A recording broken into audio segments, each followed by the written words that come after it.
Ladies and gentlemen, welcome to SpawnCast episode 312.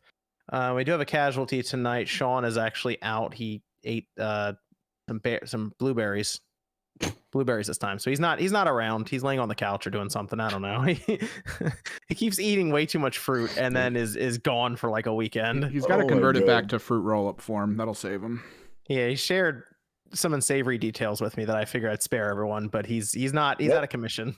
Say it. He's out of commission. He said it's coming out of his nose. So he's he won't be around tonight, unfortunately. Maybe he'll pop in the chat. I don't know. It sounds like he's just laying around on the couch though, and then Nate might randomly pop in out of nowhere like he knows. WrestleMania's on, so he's probably watching that right now. Okay, that might be it. Maybe you just need an excuse. Okay, that's fine. That's fine. And then I think Max is, and maybe Max went to WrestleMania. I don't know, but we do have a returning guest tonight. Much requested return from Josie. Josie's here tonight. Josie, how you doing? I'm good. How are you? Good. It's good to have you here. Sean was like, we got to have her back, and then Sean didn't come back. So Josie's actually been here more than Sean the last like 3 weeks now. So there you go. Let's go.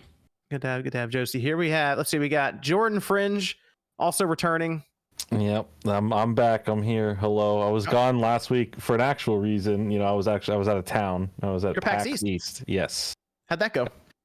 It's fine. It's another PAX. It was definitely bigger than last year's. Like a couple more things were there. Oh, good. Nintendo presence there was more of like, hey, look at all of our stuff that we already have. Wasn't anything too great. Statue though, right? He had a Link statue, which I think kind of tripped a lot of people up, which is cool because it's like right in the front. Like when you walk into the building before you even get to the expo hall, it's like right there. It's the first thing you see. Oh, wow. And they have this like giant Pokemon area in front of the Nintendo area just for playing the card game, which I thought was also really cool. But yeah, they're also running tournaments for the weekend with Mario Kart and Splatoon. So that was their presence there. Okay, very good. Fun weekend though. Yeah, it was a good weekend. Okay, good stuff. We got OJ holding up the pre-show. How we doing, OJ? I'm doing good. Glad to be back again, and hopefully we have a good show, man. Yeah, I think got some good stuff going on. Yeah. Topics, so it should be fun. It should be fun. Interesting week this week. Interesting week. We got MVG here. Hello. It's great to be here. Shout out to Sean, who's not feeling well. Get better, buddy. And then we have Evan. Yep. Good to have Evan here. Okay, good. All right, so there's like some weird storms and stuff going on outside, so we should hopefully make it through. But if something happens, it's because they got us. Yeah, there's like tornadoes. Some tornado stuff. I said before the show. It is summertime here in California, baby. Outside, man. Outside. Yeah, you have one season. Well, it was like 50 degrees yesterday, and it was like 70 something today. So they had to balance it out with us and just throw a tornado at us. 66 and sunny, baby. 73, baby. 73. Let's go. Yes, sir. I hate the heat. Well, this like OJ mentioned, this week was pretty busy actually. Kind of interesting. We had Zelda Tears of the Kingdom gameplay, a bunch of info, a system variant got revealed and then randomly unboxed. So we got all kinds of Zelda stuff to talk about here tonight. E3 got canceled, kind of expected, but still a pretty big deal because that could be it for the show. PSVR2 sales apparently are slow, bringing up some concerns with how Sony may handle it. And then the Last of Us PC port was, devastatingly bad. So a lot of confusion around that too. But let's start, Evan, with a Discord question tonight. You want to hit us one? Has anyone revisited Shredder's Revenge or Cowabunga Collection to check out the recently added online features?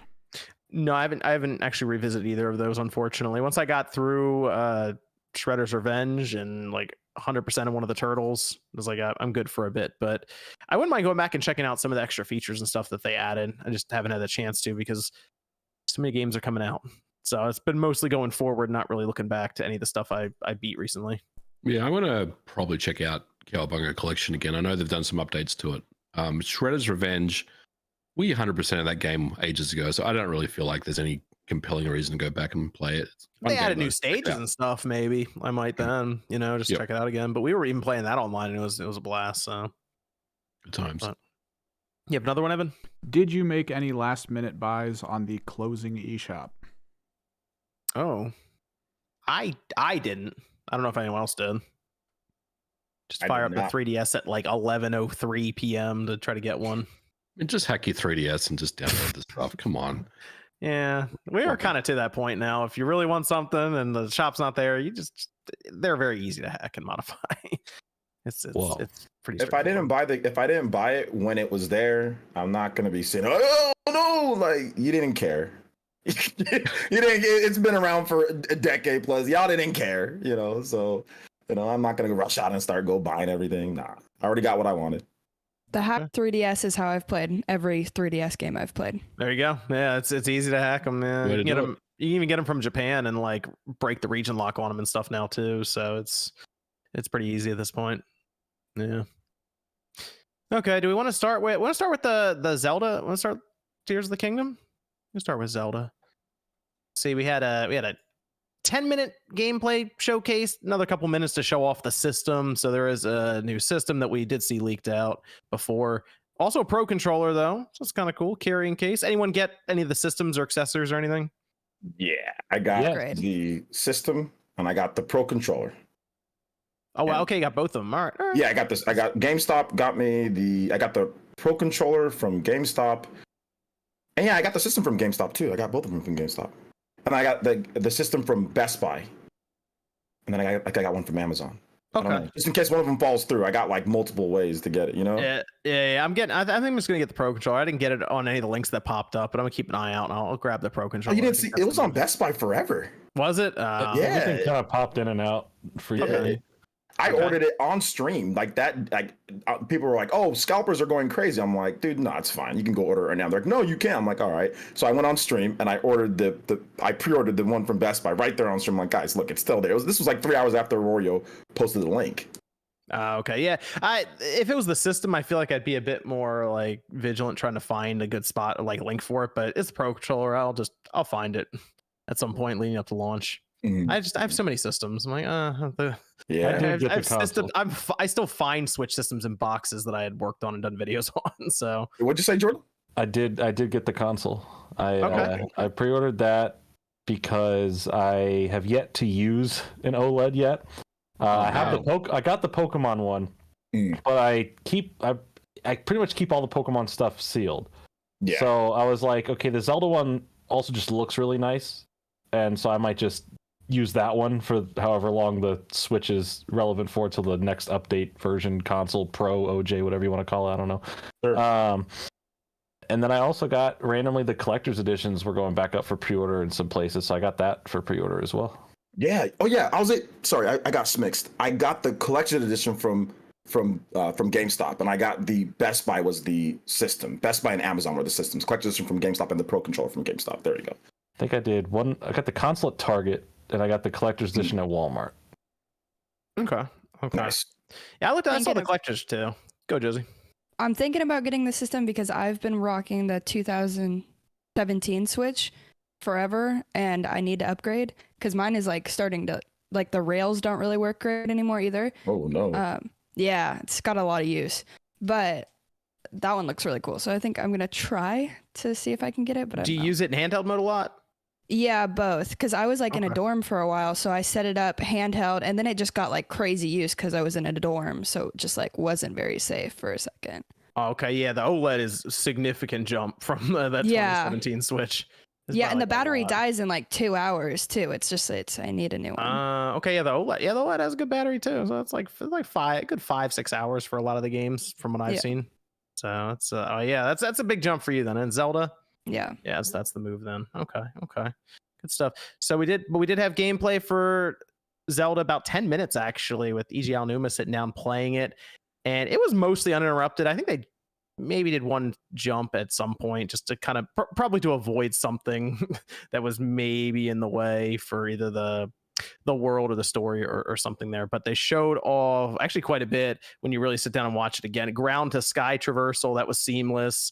They did show off recall, which seems to reverse time for objects. So after something fell down, they could take it right back up to the sky island, as they name them. Fuse ability, ultra hand, a lot of gameplay elements overall. And I will admit, I think what I saw there was pretty good.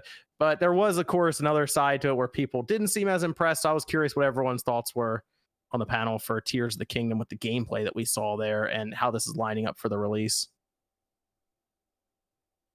I'll go last. Oh, okay. MVG's gonna I didn't know it was last. gonna go. I guess I'll go. I mean, I talked about it. I thought it was pretty cool. That's what made Breath of the Wild fun, was all the different mechanics and physics and stuff. So it looks like they're giving you the ability to do all that yourself, and have different types of, like it fixes some of the stuff. Like, let's say like the weapon breaking, right? Some people love that. Some people hated it.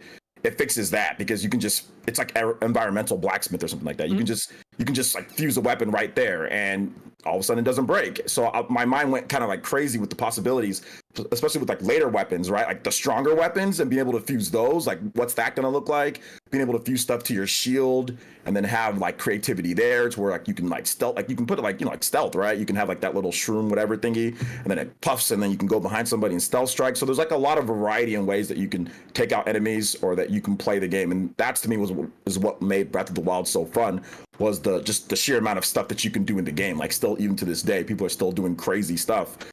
So I thought it was pretty cool. I thought it was dope to see that. And I like the seamless like open world stuff, being able to like go from like the sky to the ground, no loading or anything like that. That was dope too. So those are like my two things that I really liked the most, was like, and like the ascend ability is cool, like being able to like to go through like the ceiling stuff. So if like you're in a cave and you don't have to backtrack all the way out, you can just like head through the ceiling, and that could play into puzzles too. There could be different dungeons or puzzles or whatever, shrines, where you have to do different things with that. So there's a lot of like cool things that I saw in there that's really going to take, in my opinion at least, like the gameplay is going to be like really fun, improved because of the variety in the game, and like what you can do like with the vehicles too. That was dope. Like, I like that stuff. Yeah, they did show that off with the Ultra Hand, where they're building a raft and they turn it into a boat, and with like a propeller, and they were showing off quite a bit with all of that there. But Yo, John, one of my users was like, yo man, like before the stream, he was like, yo, there's gonna be a flying house. I'm like, we'll see. And then all of a sudden, like, it's like, wait a minute, no, you can actually make like a flying house. Like, you can like make one. I'm curious how far, because they were showing very basic examples. I wouldn't be shocked if someone did make legitimately an entire flying house and just showcase it at some point. Like, if this turns into almost like, it kind of looks like they took inspiration from Minecraft, which is very popular in Japan right now, and they're like, let's let people actually just build stuff in Zelda, but we'll remove a lot of the menus that you go through. It looks really what about cool. Josie? Yeah, hit us with it, Josie. What do you think? I think it looked really, really cool, because I feel like the Ultra Hand and the fuse ability just kind of like open up the world a little bit, because it's like you can traverse it easier with that Ultra Hand, and you can, I just feel like it, like OJ said, it creates a lot of creativity and stuff, and you can kind of just do whatever you want, sort of like an actual open world. And I'm excited to see what it's going to look like you guys said, from all the other people creating crazy stuff out of it. I think Ascend is really nice, because I used to constantly run out of stamina climbing up those things, so I think it'll be a great time for me. And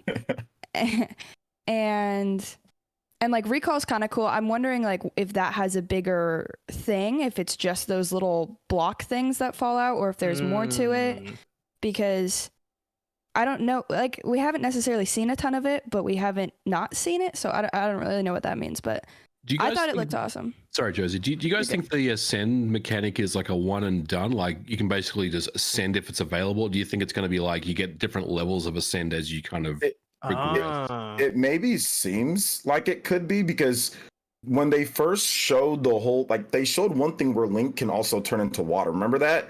Mm-hmm. And then he goes from water, and then they go right to like the going through the ceiling ability, like that thing. So there's something with that too, in terms of how you do that. So I'm guessing there's different ways to evolve the powers, or there's different things with that, because they didn't show that ascend first. I remember that water thing was first that they showed. So there's different ways to get up to that sky, those sky areas, like through water, or maybe even through other ways. So I don't know. I don't know what they're going to do. Somebody mentioned in chat, Josie, since you're mentioning like what else he's recalling, somebody pointed out that actually in that first trailer where they really showcase like a form of gameplay, where there's a spiked ball coming down, they hit it with recall and it started to go backwards. So you might be onto something there, where that's like that's used in full puzzles and all kinds of things, and some of the either dungeons or shrines, or who knows. So I that coupled with Ascend, Ultra Hand, there is a lot going on here. What do you think, Jordan? So for me, with like Breath of the Wild in general, it actually took me a while to get into the game with this type of Zelda. And It wasn't until like months after the game was out that I really sat with it, and then it finally clicked, and I really enjoyed it. And sitting there and trying to contemplate like what can a sequel directly like saying, hey, we're making a sequel to this game be, aside from a couple things where it's quality of life add-ons like how we're seeing going through the walls is going to be, it's what other ways can we make climbing and getting through obstacles a little bit better than just having to worry about your stamina, stuff like that. But really, what can you do in this open world environment aside, from going to the skies and having more land at your, disposal? What can you do? And it's really just turning the world and the physics of the world more into your playground. And I think a lot of that is heavily inspired by the just countless years, even to this day, of new things people have just been shown off able to do within Breath of the Wild. Just some of the crazy killing of some of the enemies, the unique ways they're able to traverse across the land or create things. And I think it's just that inspired them to make it more open. Okay, what can we do? We can fuse weird things together. Why not? A stick and a rock, now you have a stick rock. Why not? And I think it's just cool. I don't think we've seen even like a fraction of, obviously, what we can do in the game, and obviously the possibilities of just that feature alone and what could be created. It's really just turning the game that we had before into a playground of physics possibilities, and then giving you a new story on top of that.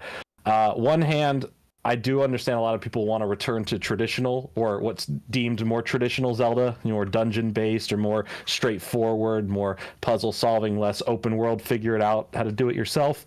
But on the other hand, I don't think you should have expected that with this game when they said it was a sequel to it. Everything they've shown off leading up to it has been, hey, this is what you're going to get. You're going to get more of the last game, just more of it. So, I don't know. It's been interesting to see both the diehard people for it, and then the people who are just adamantly against it because it's not the Zelda they want. But I don't know. I think it looks cool. I'm excited, and I think what really started blowing me away because I was going to get the game anyway, right? It's a Zelda game. I like the last one. Sure, I'll get this one. But it's when they started showing what you can do with the physics where I was like, okay, that's a unique way to take this forward and make it more the playground. And that's what I'm excited about. How can I play this game differently than anyone else is playing it? So that is exciting. Jordan, to your point real quick, I think everybody has, like with certain games, right? When they change something, sure, there's always going to be that both sides. So that's I get what you were saying with that, in terms of but that always happens. It happens with every. I think there's even a little bit like with Borderlands at times too. I mean, yeah, with some stuff that's changed and stuff. Yeah, there's a lot of, and I'll be the first to say, I may not love everything that they've changed to where Borderlands 3 is, right? I'm a big Borderlands 1 guy. I think 2 is like the perfect vision of keeping it simple with like the first one, but also going crazy and doing a lot. And I think 3 jumps the shark in a lot of ways. And I'm willing to admit that as a massive Borderlands fan. And there's Zelda games that I like and I don't like. And obviously I haven't beaten all of them, and I've made that clear before. Like I've said, my favorite one is Spirit Tracks. So if you don't want your Zelda opinion or not Spirit Tracks, Phantom Hourglass. If you don't want your opinion, if you don't want my opinion, I get it. I like Phantom Hourglass. I understand. I'm the weird one here. I get it. So yeah, that's I don't care if you like it, great. If you don't like it, cool.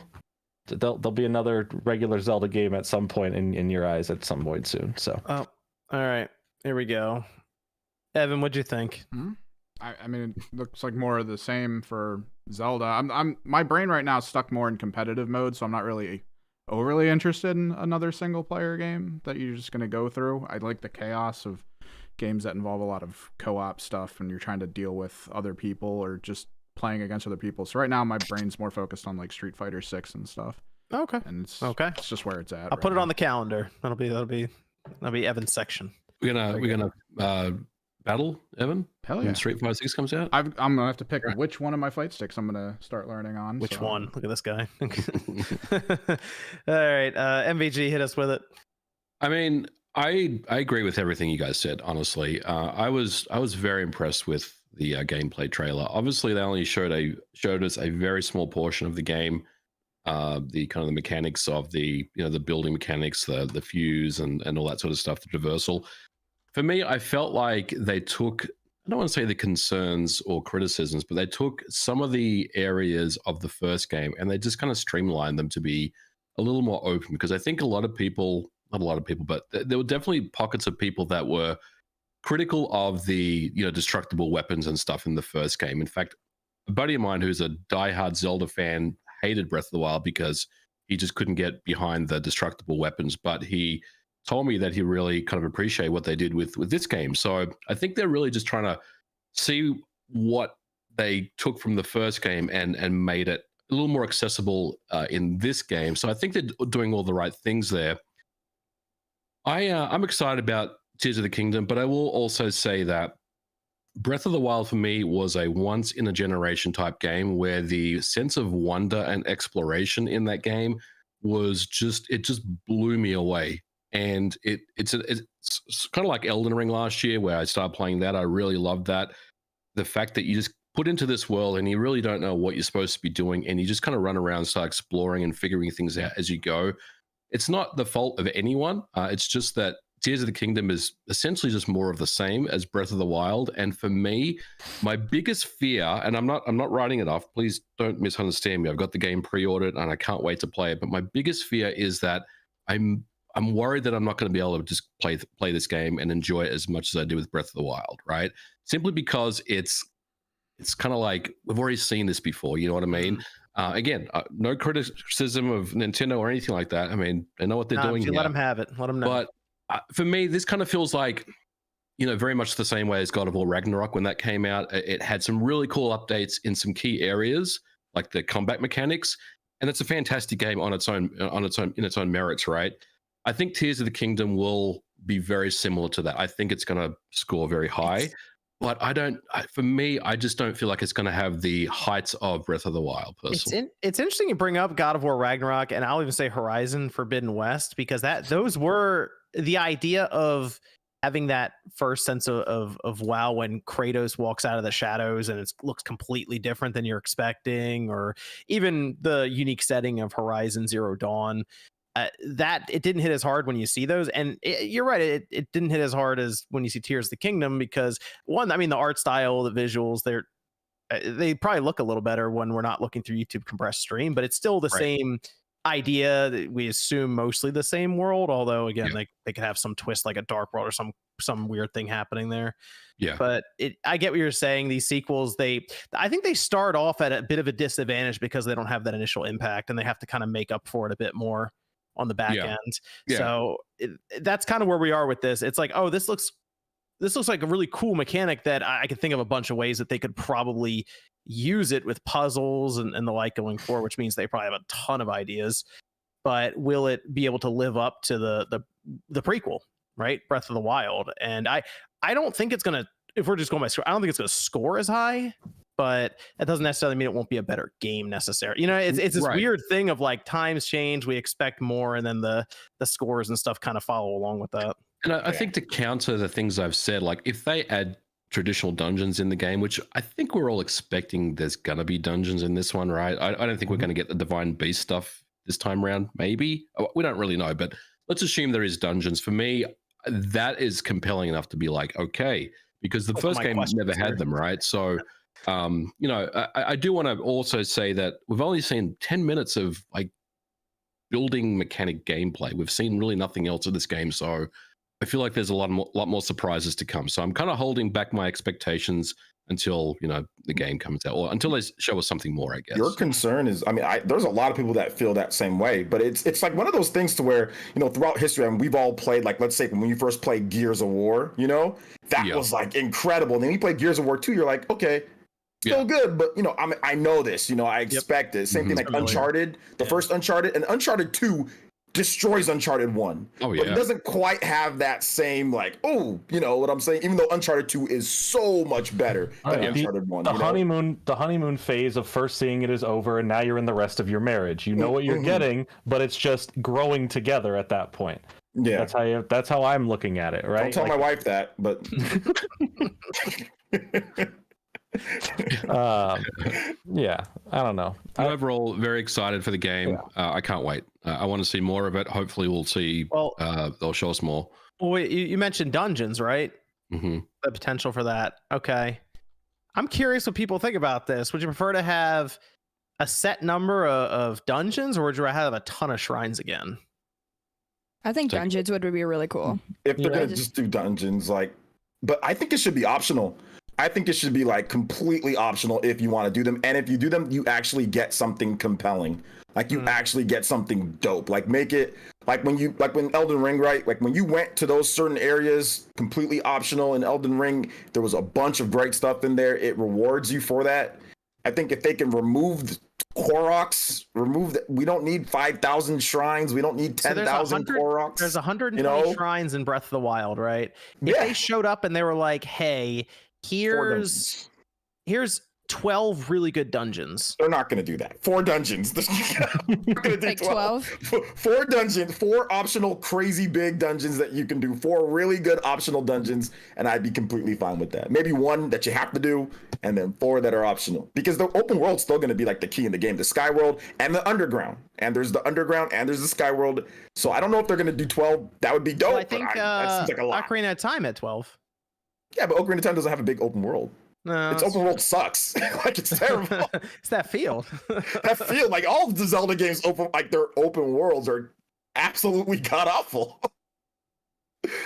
I'm curious if just a set number of tightly knit, well thought out dungeons, or just 100 shrines just strewn about Give Sky me the Islands and stuff. What dungeon. people would prefer. Dungeons. Dungeons. Dungeons. Okay. Ask the chat. Let's take a vote.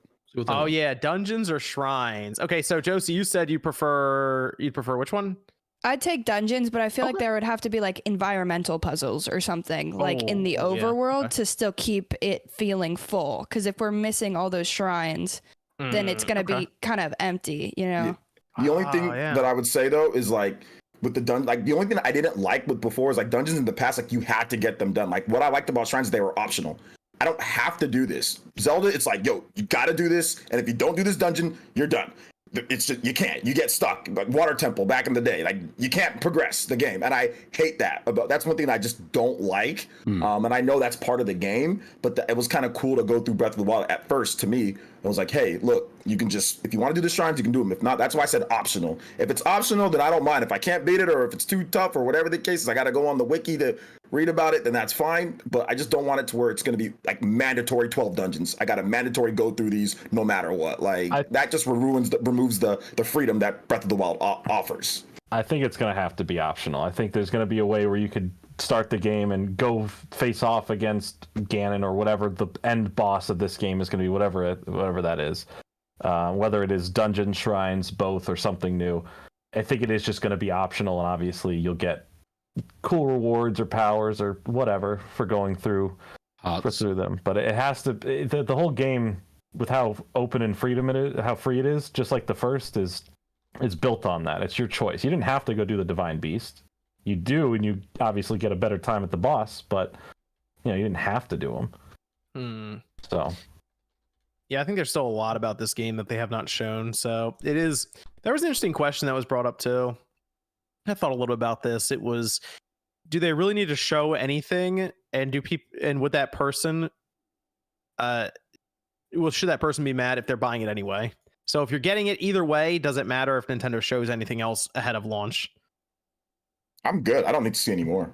I'm already buying the game. I'm good. Like, does Nintendo have to convince people right now, hey, this Zelda game's going to be good, even though it has Zelda in the title? Like I said, I think the only people they have to convince are the ones that didn't connect with Breath of the Wild potentially and are Zelda fans and want to kind of maybe go back to a more traditional Zelda, but also having but also not taking away the open worldness of Breath of the Wild. So I think those are the people they're probably targeting. Everyone else who's a diehard Zelda fan, like all of us, we've already pre-ordered the game. It doesn't really matter. But I do think that they still have to sell the game to some people that potentially want to check this game out. I wouldn't mind seeing at the very least, a launch trailer, like the week that it's coming out, that just has 30-second cuts, or there's 30 seconds or so cuts of what we can expect from the story. Like sort of when we had Breath of the Wild come out, they had that big trailer right at the end of the January presentation that clearly showed things that were happening in the story, and it's like, okay, I see what's happening here, and that was fun. So Just and, don't let Square Enix edit the trailer. That's all I got. Oh yeah, and I mean, even with Breath of the Wild, they toured with that game. I played that game before it came out. Like I was at the show, and they were serious. Like, hey, I know you're standing in line for 1-2 Switch right now, but make sure you check out Zelda on the way out. It's like, well, yeah, I would like to, but the line is like, around the building here. But they were doing all of that. They went all out with the marketing for Breath of the Wild, and it's been a little quieter for this one. So. I feel like they should definitely expand a little bit just for like a more general audience, because it's like you guys and the people watching this are very locked into Nintendo and very locked into what's going on in the gaming space. But there's a ton of people who play Breath of the Wild that just like have a Switch for fun. And there's a lot of people that got into Zelda with Breath of the Wild and they might even not know about Tears of the Kingdom because it's been so absent. So I feel like they gotta throw something together to get it out to the general public a little bit more. Yeah, that's a good point. I wonder if they have just another direct or some sort of presentation. Like, I mean, technically, there's so much in this game. I'm sure they could probably do like another 3 or 4 of these 10-minute sit downs with Aonuma. But I do wonder if they have some other last event planned a couple weeks before. Because the funny thing about this is the game's gonna leak probably a week before it comes out. So would unbox the Switch. Like it's obviously there's a bit of a crack in the foundation when it comes to the production pipeline somewhere. So I assume this game's getting out there. Someone's going to be all over the place with spoilers and stuff at some point. So I don't think it's a bad idea for Nintendo to show up with some sort of trailer or event or something just ahead of release. Maybe they will. I think there's at least one more presentation coming, you would think, right? Where they show us a little bit more, unveil the curtain with what's going on with this game. But again, not really give too much away as far as the story and that aspect of the game. I'm a little confused about one thing though. Before we move on from this, they didn't want to tell us the title because they said it would give stuff away. What does the title mean? I think that was Nintendo just being weird. Yeah, I think that was them just being weird. But the only thing that I can think about would be the downfall of what happens because of Ganon's resurrection. If you watch some theory videos, there's definitely some stuff that goes on with that. So I'm guessing it's something to do with that, but it's something that 99% of people aren't even. They made know. It sound like it was gonna be something crazy, like The Legend of Zelda: Death of Link or something. Like it's like we would know immediately what it is, and it's just Tears of the Kingdom. Oh, I think they just didn't feel like telling. I think they just didn't feel like saying it. They just didn't feel like it. They're just weird. They're literally so weird. I just like write off half the things they say. I'm like, all right, whatever. 30-minute presentation. Let's go to 25 or 45. It's like never there. Sometimes it's a little strange with what they do, but hey, I'm looking forward to it. We'll see how this goes, and it's out in 40 days, something like that. It's getting close. And yeah, jeez. Evan, we have a Discord question over there. One kind of related to this. I mean, we already seemed more hyped for it, but this guy says, am I the only one who isn't too enthusiastic about the whole Sky Islands thing in Tears of the Kingdom, since it just feels like Breath of the Wild having a slight Skyward Sword tack on DLC to it? Well, the game was kind of after Skyward Sword anyway. Like they even mentioned when they were doing the remaster of Skyward Sword, they're like, hey, if you played Breath of the Wild, you should check this out. Look, there's a stamina meter. It's like kind of. Did anybody like there's some pulling from it? Did this person play Skyward Sword? Did you see that Skyworld there? It's different. There's obviously. nothing to do with it, bro. That Skyworld is trash. Whoa. That Skyworld is hot trash. Don't disrespect Bruce. Up there. Come on. Yeah. The Skyworld in Skyward Sword is hot trash. We all know it is. It's not very fun. This is a huge evolution of that. But I get the core idea of going from like up in the sky down to the ground, but like it's clearly significantly better. I get that, but I mean that it's way more than this. I mean, because Skyward Swords. I mean, did you guys really have fun going throughout that Skyworld? Was it like awesome? Bruce was up there. Yeah. Was it fun? Okay, my bad. Never mind. It was fantastic. It wasn't as memorable, I think, for me, but I see the massive difference between that and Tears of the Kingdom, definitely. But I mean, the core idea of jumping from the sky to the ground, I get that probably came from Skyward Sword. Oh yeah, absolutely. How quickly do you think people are going to get mad? for how many What's that? times you get knocked off the island and you just have to fall all the way back down. I do wonder if people will start to catch on that as you're falling, there's like a lot of loading going on. And they're like, there's no loading screens. It's like, well, technically we just made it kind of interactive for you. It's you're just falling. streaming. It's like it's just texture streaming, right? It's just watching a cardboard cutout underneath yeah. you become a like place. when they were doing the ascend thing on the rock, I kind of reminded me of Mass Effect in the elevator. Oh, when they you know what went I mean? into the rock and it showed Yeah. Link kind of swimming a bit. Well, it's like the PS2 Shadow of the Colossus. When you're riding your horse in a direction, it goes from painting to a thing, and that's Yeah. just how it works. Love that game. I wonder when they're gonna put in because remember that bird that was in there? You're gonna be able to call that bird at some point. So you're gonna be able to get on that bird and just like fly around at times. So I In the wonder first how trailer, that's he going. was flying around on a giant stone tablet thing. So I mean, Yeah. But I don't know if you're gonna be able, like, if you get knocked off, will you be able to call that randomly? You know, I don't think you will be. it able looked like to. he did. It was So- like mid-flight. It came out of He nowhere. and he just landed on it landed almost. and flew Yeah. away. Which one? Which one are you talking about? It was like the last trailer. He was like falling, yeah, and the then a stone bird. stone tablet just comes out of nowhere, and he just lands Okay. on it and flies Okay. Yeah, off. we're talking about the same thing then. Okay. Cool. Yeah. Huh. I thought that was one of the vehicles thing made with the hand. No, they made it's a Didn't whole look different. like it. Oh, Okay. I don't know. Mm. Interesting. I Okay. need to watch Who that knows? again. We'll find out. Yeah. Yeah, see if there's any glue on it, right? The I don't think glue. there is. You just throw No, the you're sheet probably of right. slate I into just the like air and it comes assumed. Yeah. No, it's all good. Okay, what else we have on? We also had someone actually asking if there were any theories on how Wood got a hold of the Zelda Switch. I'm gonna go with I have time no- travel. I have no idea. that is an No. interesting situation. I think I have an idea. He's It's on a Australian redacted time, story. so It's a redacted story for I have legal an reasons. idea. He definitely. I think he contacted the guy who originally leaked. Somehow got into contact with that guy and bought it off of him. That's my theory.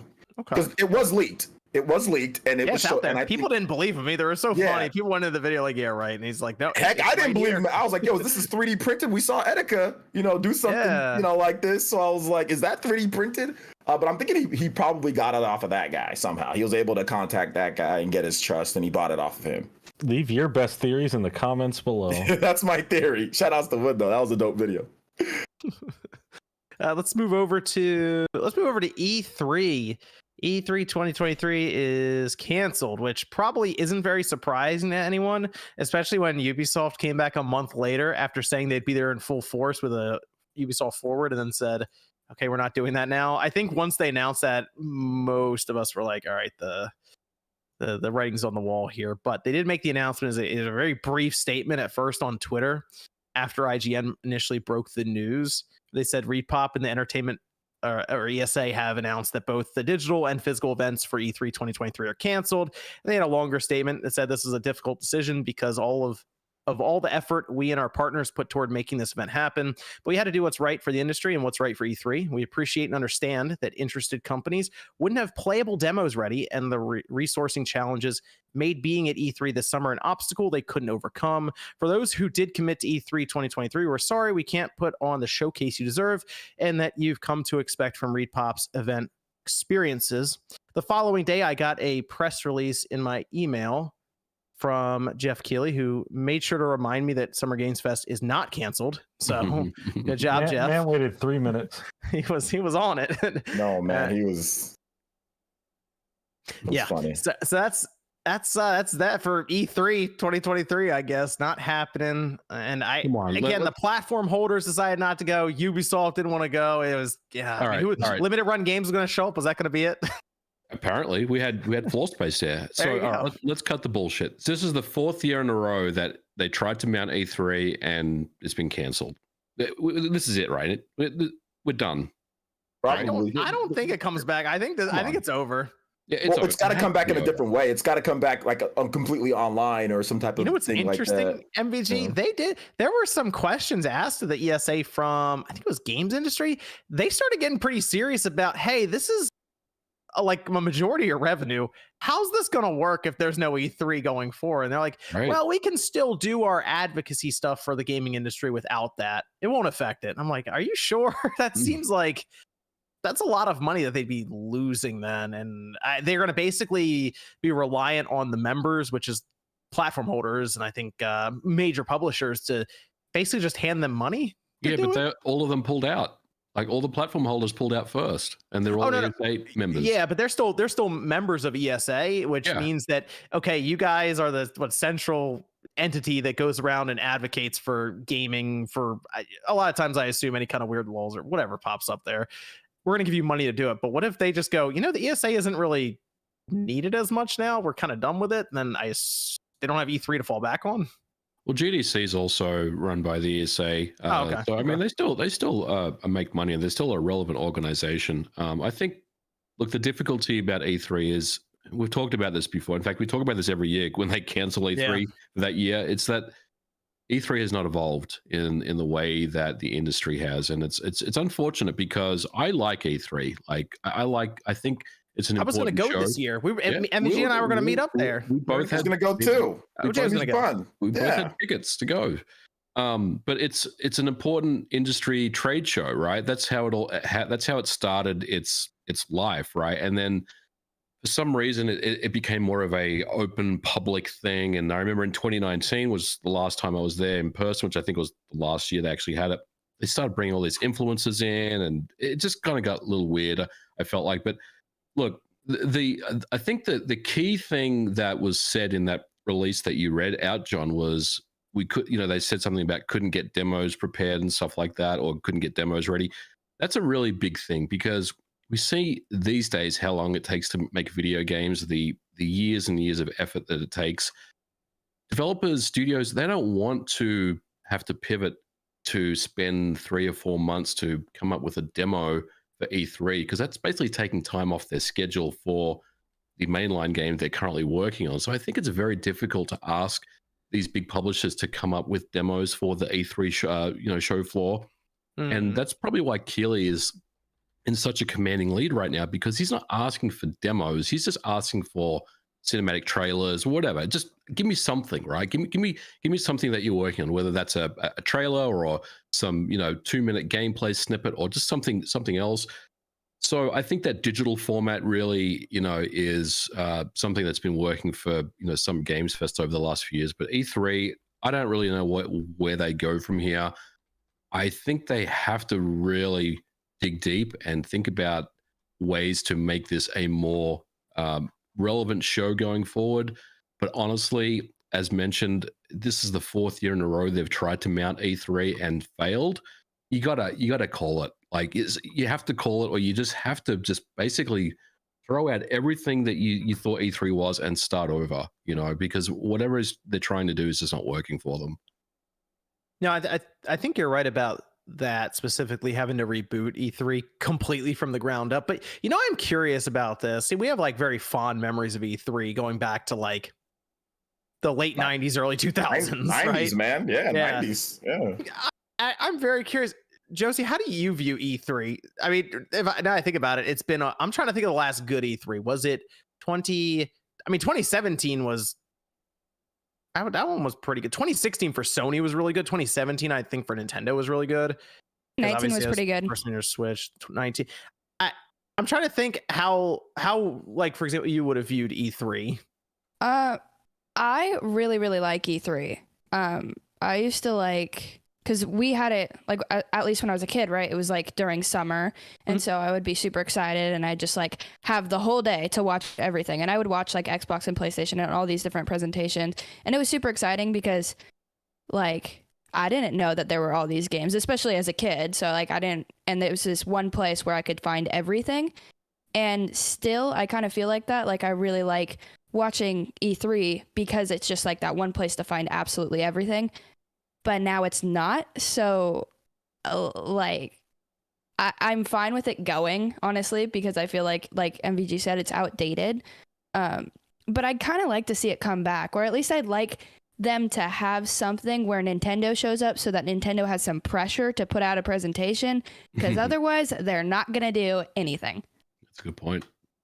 I am actually curious what the summer is going to look like in general without E3, but yeah. You say as a kid, so how young are we talking about? So were you watching that stuff as a 7, 8, 9-year-old? You were interested in that? I guess like a 13-year-old. Like I had a Wii U, and so I'd watch like the presentations and stuff, and it was like when they were all goofy and had the puppets. So like okay. I see what you're saying. like the Wii U generation and then like the early Switch generation, I guess. I was like, when I was like, I did not give a shit. I was. did not care. I did. I love. Bro, I was kind of weird. Stacy down the street. I'm trying to do other stuff. I was not worried about. I was on like the forums arguing back then. So I was like this 10-year-old. I was show this guy. Are you Mega John? I want to find you. No, I was under a number of different aliases. Number of burner accounts. No number of burner. Wave Spawn find me on GeoCities. Let's see what happens. Wave Spawn. That was you, right? Wave Spawn. Yeah, we just had that. We just had the guest books to sign back then. We let them know we were there. I found you on Game Winners. What's up? It was. I remember Game Winners. I was definitely on there talking some shit every now and then. I mean, Twitter back then, it was like the Wild West. It was way worse than Twitter. Even I'll say that. As weird as that sounds, it got pretty crazy. Were any of you guys on Game Revolution at all? Mm-hmm. Oh, I was everywhere, man. Oh yeah, Game Revolution. Yeah, that was good. Yep, we were arguing about all kinds of stuff back then. It's either gaming or Dragon Ball Z power levels. Didn't matter. Did you guys ever go to N4G or no? I mean, that was later. That was later. That was in like. I remember that came around in the 360 generation. 360 gen. Yeah. Yeah. So I was, but yeah, E3 was still an awesome time, and they started putting it on TV. That was when G4 wasn't cops and cheaters and all that stuff, and it was actually gaming. That was a big deal when it started to show up on cable TV. Mm-hmm. Jeff Keighley was running it then too, which was interesting to where it is now. But I've been trying to think of how they bring E3 back, and it's tough. I don't know, MG. I don't even know if the name works anymore. The name doesn't even work anymore. It really doesn't. Honestly, I hate to say it, but maybe they should just reach out to Keighley and say, "Look, you win. Let's figure out how we can work together on this one."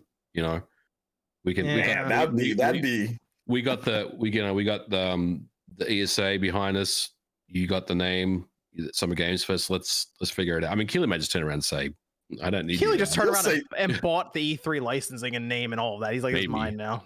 He'll say, "Screw him." He seems like he is dancing on that grave, man. Oh yeah, dude. Yeah. He's taking victory laps, even though he's trying to be humble. Like he's trying to be humble. Like 1 minute after the tweet comes out that the E3 was cancelled, you know, so he's got a victory here, and he knows it. Big victory for him. Do you guys think that Summer Games Fest is going to become like what E3 was, or in a different? It's going to be one show he puts together, and then a ton of restreams of everyone else. Apparently, he's going to have a couple of days of things here, and you know what's interesting is Josie brings that up, but I think Jeff might turn around and make it more like what E3 started as, which is more a networking event for the industry as opposed to selling it as tickets for the fans. Because he has his show that he does where it's basically like Gamescom opening night or the Game Awards, any of that. He's going to do that with Summer Games Fest. But then he mentioned there's like, what's it called? It's like Days of Play. I got to look at what it is. Yeah, Days of Play, where he brought in a bunch of influencers last year and people from the industry to try out games and stuff. He curates it with certain companies. I think Ubisoft is going to do it as an example. Sega did it. Square Enix did. The reason we got Sonic Frontiers footage early is because someone was filming the Square Enix booth and they just happened to get in the background. So like some of the stuff there is embargoed.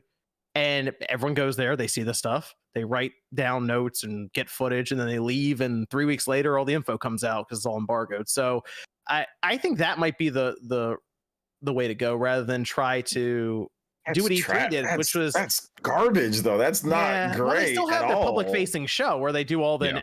I mean, that's what people really care about. They but like influencers going there and like that stuff was trash. It was trash when it was happening, and it's still trash right now. I'm not trying to be mean to the people that go there, have fun, have at it, but it was just. I saw it, guys. Sonic Frontiers is great, guys. I'm telling you. I'm like, dude, what the fuck? That's not E3, man. Like, give me a preview. Give me something real. Not. It was great. I saw it. You know, like. I don't know, man. Look, Summer Games Fest for me is just the Game Awards in summer. It's the same thing, really. Other than awards being handed out. Hey, if he gets the big reveals, though, it'll be just like normal for a lot of people at home, right? For E3, you'll get something. I mean, obviously, Ubisoft is there now, and he's got some other things lined up. So there'll definitely be some surprises. He's just starting to claim stuff, though. It's better than nothing. Yeah, it's better than nothing. Streaming. He's doing he's doing what everyone on YouTube's doing, reacting to stuff. He's like, all right, some of the stuff is mine, but this is not our event. But we'll just stream it and say, hey, Summer Games Fest is showing you off this presentation. Don't forget to subscribe to our channel while you watch. Yeah. His reactions are like, wow, that was cool, right? All right, here's the next one. So Jeff now has, in that case, the Game Awards, which is the end of the year, right? And kind of the beginning of the year too, because it shows off stuff for like the first 6 months at times, going into the next year. He then has the summer lockdown with Summer Games Fest, and he has Gamescom kind of locked down as the opening night live. So he has effectively taken over the entire gaming industry then in terms of marketing and all of this. I'm boycotting GDC if he's running that next year. You gotta watch out for the nepotism babies. The nepo babies, they're coming. I'll tell you off camera, OJ. Yeah, his parents are IMAX. Is he a nepo baby? His parents are IMAX. Oh, shit. Yeah. The only thing I can think of is if they took E3 and made it more virtualized and made it so people at home can interact. That's the only thing I can think of.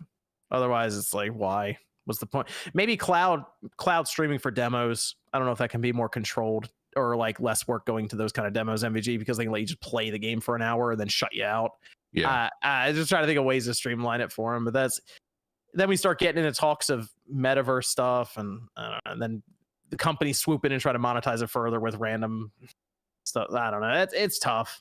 It is. It made sense back in the day. It makes less sense now when you can just go on Twitter and see things immediately on your phone.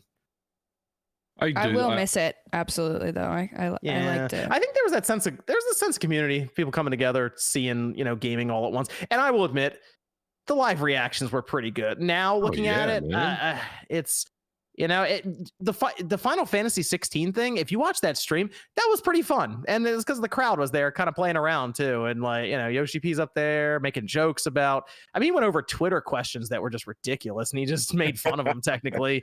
But the crowd was having fun with it. They were oohing on at like the pixel characters on the save menu, that kind of thing. So those were fun times, and that's the one part that I would probably miss most is that.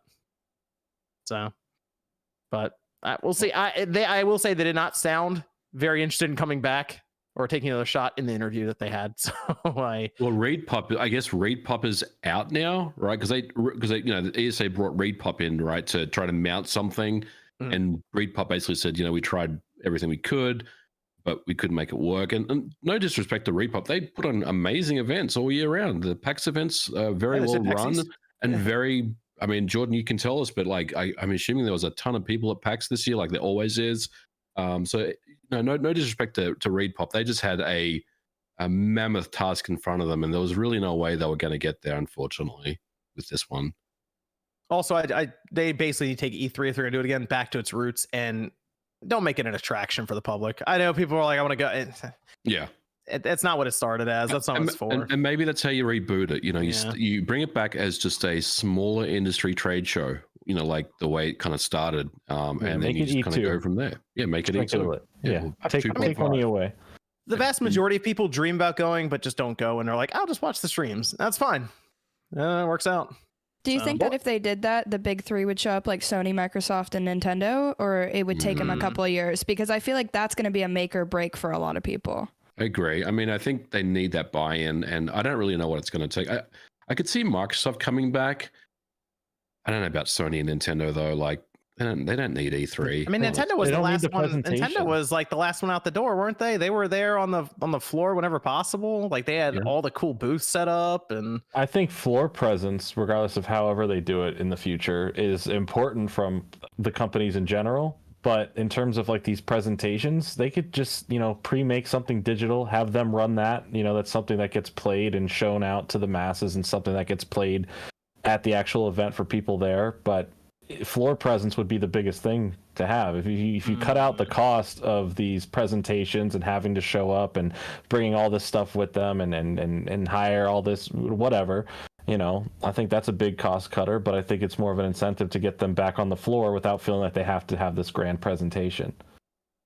Yeah, well said.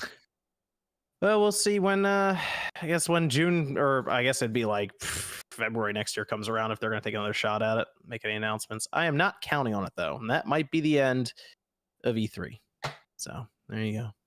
Well, Evan, do you want to hit us with a Discord question? I'll pull up some of the super chats. We have one person who did ask a bunch of things for the E3 stuff. I'm trying to see what we went through. I mean, we kind of went over technically what is lost if E3 never comes back. It's mostly just E3. I mean, there's other places to go for similar things.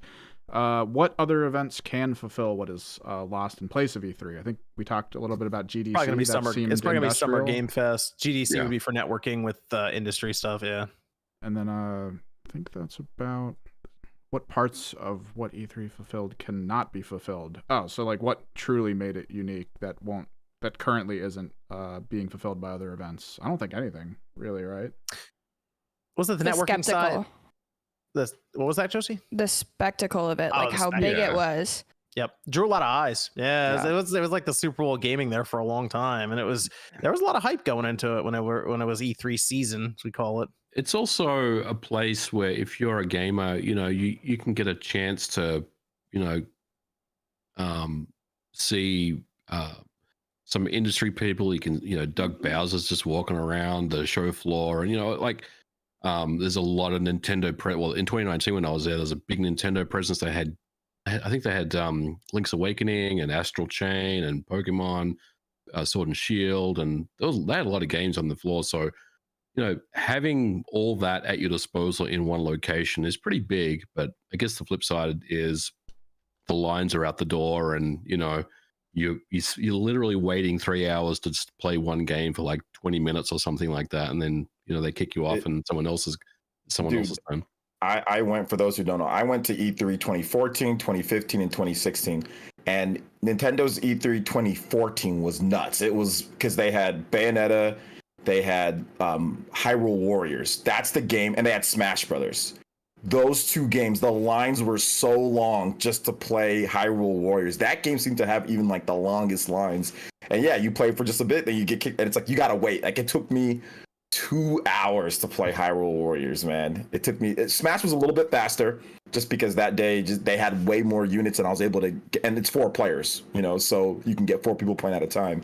But yeah, 2 hours just to play that. And I think I played I played Star Fox, or was it something else? I played something else. I don't know. I don't remember. But I played something else there, and it's just all day, man. Like I only got a chance to play a few games because I was in line for hours just to be able to play something. So I went in 2018. Mainly there just for Spyro, but like I was there with some other people and then a lot of Nintendo stuff. So we waited in the long line to play Smash Bros. Because they had it there that year. And it was, there was just a lot. How long was that wait?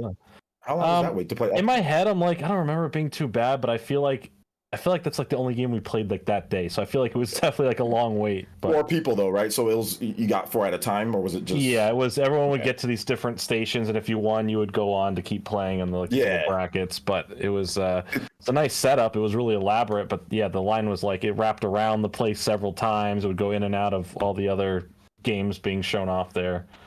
They do the whole shirt thing that year? Was there like if you won at the second station, you get a T-shirt? Probably. I couldn't tell you if I remember. I can't remember that at all. I didn't know if they did that or not. You know what? I didn't get past round 1. I'll say I'm not good at Smash Bros. All right. I didn't get past round 1. All right. There, I said it. All right. You happy? No, I was just... Are you happy, OJ? I was asking. I quit the podcast. This is my last episode. OJ just bullies me constantly. I'm tired of this. It's just like OJ on Twitter. He just bullies people. I'm being bullied right now. It's understandable. Yeah, thanks for understanding. I appreciate it. Your severance package is in the mail. So Jordan, what do you think about the murder of Sonic the Hedgehog? Dude, I was so happy yesterday when I saw that, and then I realized, this is just for April Fools, and I got so disappointed. No, it's real. It's legit. It's legit, but it's all in the spirit of the holiday, and it's like, man, that frame just saying he's dead is probably my favorite thing I've ever seen. Is that your cell phone background now? That has to be your cell. It's going to be. I screenshot. I saved it. It's a great image. It's powerful. And it's about time we killed that little blue fucker. That's all I've been saying. All right? That's all I've been saying. That's all we needed to do. And we can happily move on with our lives. So let me go to some of the super chats. Mighty Ryan says Roman Reigns or Cody Rhodes. Cody Rhodes. Cody Rhodes. There you go. Rascal says, just saw Wick 4 and D&D. They were both awesome. Whatever happened to the Borderlands movie? It's in post-production hell, I believe. This is from Tempest, who says, I hope Wood Wooderson is a guest tonight. He's not. Oh. We could have him on with the Switch, though. Mighty Ryan says, all-time favorite E3 moment. Ooh. Mm. Twilight Princess is pretty good. I was gonna say Twilight Princess. That was pretty legit. I know yeah. I'm showing my age, but that part where PlayStation got on stage and said $2.99. Yeah, $2.99 for the for Sega. Yeah, that was Sega was in shambles. When I did my video today talking about E3, that's one of the ones that I had to get in there. Was that like people didn't remember that because it was so long ago? Because just to set it up for those who don't know in the chat, the Sega Saturn was $3.99 at that point. So I mean, think about inflation, right? That is an expensive console. Sony just walked up and just said $2.99, and then and everybody just of it too, and they just walked off stage after that. Yeah, that was it. Yeah, it was great. It was a great moment. Wasn't the Kinect revealed at one of the E3s? And I love watching a train Project wreck. Natal. So like that was solid. There was the greatest one was, I think it was E3. I think it was 2010. That was Skittles. I talked about it in my video. That was Skittles, and that was when they got all the kids out there. So I don't know, Josie, were you out there? Was that one? Were you out there with the kids? No, I'm just messing with you. they got all the kids out there playing with little animals or like connect. I would have loved to be there. Unfortunately, no. And the Final Fantasy VII remake reveal was pretty good too. That was a fun moment. Better than the game. Oh man. Oh, Game of the Year nominee. Whew. It's my Sonic, Jordan. Yeah, you know what? I understand. I support you. Mariner hold says, on, real quick. I just want to. What did you not like about FF7 remake? Real quick. So okay, real talk. I like the game. I hated the ending. I hated the way they just switched. Really annoyed me to the point where I don't even know if I'm invested in the next game. Oh, really? Wow. Okay. So it was just story based. It wasn't gameplay based. Structure. Gameplay was fine, other than some of those stupid long missions, man. Like what I think some of it felt kind of padded out. Yeah. Chapter 5 or something. It took about 3 hours to beat or something like that. Okay. No was problem. Crazy, but otherwise it was okay. That's what we got it, Josie. When you get that PS5, we got to get you on the Final Fantasy VII remake train. I am ready. I just gotta get that money and the space. Okay. There we go. Yeah, PS5 is a pretty large console, so you need got a whole area for it. Yeah, designated with caution tape, maybe. Yeah, a little bit. I'm only college, in the next yes. collector's edition has a motorcycle. Yeah. Oh, you do have that, don't you? Yeah, I'm back in if there's a motorcycle. Mariner says, I'm actually curious. So would you please put a poll seeing what people play the most between Switch, PS5, Xbox nowadays? Thanks. Keep with the great content. I think my Xbox gets the most.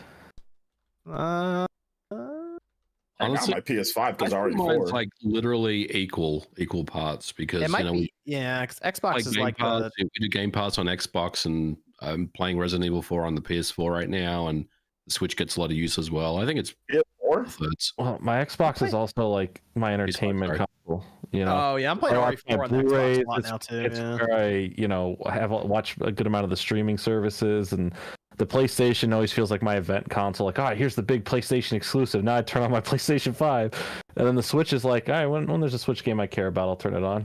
You know, like Halo and Call of Duty live on the Xbox for me, so that's the whole thing. What's Halo? What happened to that? Yeah, what did happen? Need that battle royale mode. Peeps says certain affinity will save them. Peeps says the only thing I'll miss about E3 is that the 3 major companies can read the live room with a bad product. Example: Wii Music, no online check or DRM, or bottom of an avatar foot. Bottom of the avatar foot. This is Cookie says, what is your favorite E3 moment, guys? And rip E3. We just went over that, but there's some good moments E3. Elliot says, does this exist? Can I get a modded Xbox Series S for emulation with a clean UI? Something that looks clean like Netflix, large grid-based images. You can get all the emulators in retail. You don't need to. There's no way to mod an Xbox Series S, and you don't need to mod an Xbox Series S to get emulators on it. No, you can just go through retail mode. You just got to catch the link at the right time. This is from Derek. Says, got a pre-order down for that crispy Tears of the Kingdom OLED Switch. Wasn't quick enough for the Pro Controller though. Welcome back, Josie. Ethan says, PAX last year was desolate. This year it was at least lively, even if there was still empty floor space. Yeah, lot busier. I would say Friday and Saturday. Saturday specifically. It was one of the most crowded days at PAX I've seen since pre-pandemic. So it was really it was good to see. People are out and about. It was full. There was some open floor space still, but compared to the last few of them, yeah, it was a lot better. So it was cool to see a lot of people there. Because Thursday, when you're the first day, it felt so like open. There wasn't a lot of people there. I'm like, oh, that's surprising, but it's also just Thursday, so I picked up quickly. Jack says, fun fact about SpawnCast AI parody: OJ doesn't actually watch only DBZ with his family. True. The AI is getting a bit too good now. Yeah, the AI knows me. It just yelled Spyro in the middle of the video. That's crazy. Hi says, do you think we will see Pragmata dated this year by Capcom? And with it being reported, many PlayStation studios are using the Decim engine. Does this give us an idea of what kind of games to expect? Yeah, I think people just kind of forgot about Pragmata. I would like to see that dated, but I'd also like to know what it is. You're gonna end up like deep down. I don't know. That is a little concerned. I feel like I don't know. I feel like they showed it maybe a bit too much of it now to where people are like asking questions. Where is this? Where is this? Yeah. I could see it maybe being showcased again at PlayStation's show in May. Yeah. So we'll see. And then Travis says, thanks for the live stream. Thanks for tuning in, Travis. Let's go over to PSVR2 sales. So PSVR2, actually, hold on a minute. Josie, I'm curious. You've seen anything with VR? Are you at all interested, curious? I'm interested. I don't have the space, the money, or the time. But there's a lot of factors there. Yes. Yes. But I'm interested. I think it's really cool. I played the original PlayStation VR. Oh, okay, good. But like not a lot. Like I've played it before. I played the soccer game where you move your head. That was kind of fun. Oh gosh. Classic. And then I played, I think it was a Quest headset, and it was like this climbing game, and then I literally almost threw up. So I don't know if it's for me, but I'm very interested. I just haven't for a while. So there's still a lot of setup in VR and all this, and obviously a lot of cost. And this is something that was brought up by a report from Bloomberg, where it appears they're on track to sell 270,000 headsets. This is from an analyst, I believe, at IDC by at the end of March. It's all estimations, but I tend to believe it, just to be honest, looking at kind of the market and the PSVR2 now. It's always in stock. I mean, it's only on PlayStation's website. It's not hard to get. And I don't know if it's me, but I'm looking around, I'm realizing people I thought would have gotten it didn't really care much. Like MVG did not get one. No. And I was positive you were going to get one. Well, remember the pre-order thing where we both put our names in the ring for a pre-order and then we never got selected? I just kind of lost interest after that. Yeah, I didn't get selected. I just went on the website though, and it was like, here you go. After, like that was like way later than that. So at that point, like the FOMO had already kind of gone for me. So look, I think I will get one eventually, John, but look, hopefully there's a price cut. Okay, so that's the interesting thing, right? They said, hey, this is below Expo, which by the way, Sony did kind of refute Takashi Machizuki over their original report.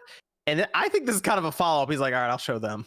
hold on. Let me get the analysts involved here. I think one of the issues is the price in Europe is outstanding. It's very high. Ridiculous. Yeah. Like it's almost $800 on this. Yeah, it is. Mr. Peel, he's been talking about it. With the Swedish, I think, what do they use? Krones or what is it? Like it is ridiculously high. And he has a good job. He has a very well-paying job. He has a house. Like he can spend, and even he's like, yo, this thing's too expensive, man. And he's single, has no children, and he's even complaining about the price. So I think that's the biggest issue is the price, especially for Europe. The price there is out of control. The euro's worth more than the dollar, pound's worth more than the dollar, and they're paying more on top of what we're paying. So they've got to get that under control if they want this thing, in my opinion, to to be able to sell, because the first PlayStation VR, that was cheaper overall, right? I know it's not as good, but it was cheaper, so they were able to get it into more households. But the price is just, technology's fantastic, but the price is just too much in Europe, That was the suggestion, was a price cut. I don't think they can do a substantial enough price cut for it to matter. That does it. It's $550 now for the base one. Would you all of a sudden be like, I got to get this? It's $500 now. No, I'm close to getting one, John. I think if they dropped it to $4.99 and then they dropped that Resident Evil 4 patch, remake patch, I may jump on, because I know Gran Turismo 7 is a good experience, and I know you and Nate have one. You've talked about some other games that are pretty good. If they drop RE4 remake, the VR patch, drop the price of the PSVR2, I may get one at that price point, but at the moment, there's really nothing compelling for me to say I want one. I think people are looking for a price of like $3.99. It's not going to happen. I don't think that's going to happen. It's not going to happen. I also think The problem. Go ahead, John. It's a killer app, right? There's nothing that is selling this thing. Like, are there good VR experiences on there? Absolutely. Is cool ideas, cool things that we're looking forward to? Yeah. But there's nothing that is selling you like, okay, this is an experience you cannot miss. You have to get this for. You have to spend whatever it's going to cost, with or without a price cut, to experience this. You have to do it. You don't just want to you hear people talk about it. You want to have FOMO. You need to go out there. You need to buy it, right? There is nothing out there now, or that is announced, that is doing that. Once there is, that will start moving the needle up in sales, whether there is a price cut or not. And then that's it. Like, does a Resident Evil 4 VR mode sound awesome? Yeah, that sounds cool. Is Horizon showing off some really cool stuff with their VR game? Yeah, absolutely. Is that worth how much it costs right now? No, it is not. And that's simply it. There's nothing out there right now that sells it. Like a Half-Life Alyx, something like that. And even with that, even as cool as that, that's still not enough. If they came out and said this is like the next big thing, and it's reviewed high, and the play tests are well, and it just looks great, and then some people buy it and they say, you have to get this, you have to experience it. Once there's that level to sell it, that's what's going to start doing it. But there's too many people who either aren't interested in VR for so many other reasons. There's so many deterrents from VR. And right now, adding a major price on it with not enough games to sell it, it's just adding more of the, I'm good. I'll get maybe later. I'm not interested. That's it. All you need is the killer apps. And there isn't that. And that's the problem. And that's the problem specifically with PSVR. I feel like there never will be with this. There has to be substantial investment. And that's fair. I think that's also a fair thing to think about. It's also not going to be for everyone. So is Sony or whoever going to put the time in to invest to make something that could be that, if it's never going to appeal to that wide of an audience they need? Like, I was almost. Go ahead, Josie.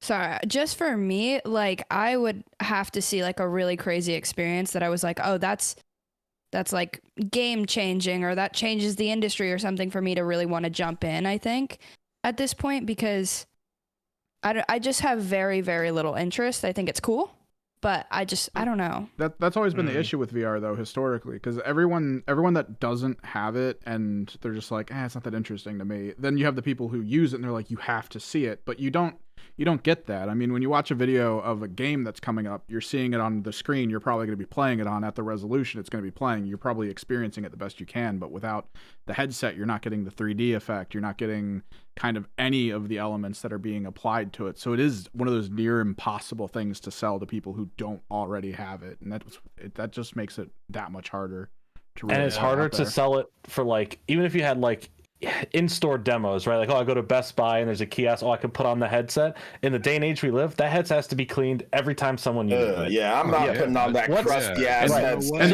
And the first kid to take it off and just chuck it at the floor is just there's no way to properly sell you unless you have a friend who has one and say, hey, try this out, right? There's no way to them to get this into your hands in today's age without having the word of mouth, or having someone who has it, or just being naturally interested in going down that rabbit hole of VR. Jordan, it's interesting that you said that, because to me it almost feels like an arcade.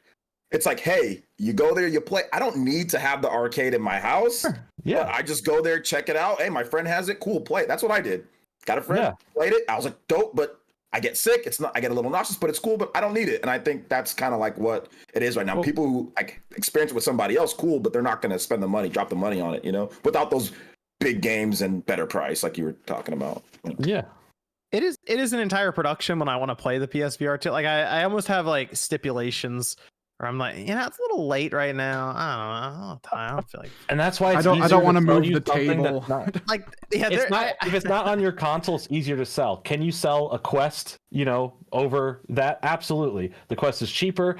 You don't have to plug it into anything if you don't want to. You can just find an open space if you have one and start playing it. It's very simple, very easy to understand, and it's not restricted to wires, consoles, this or that, right?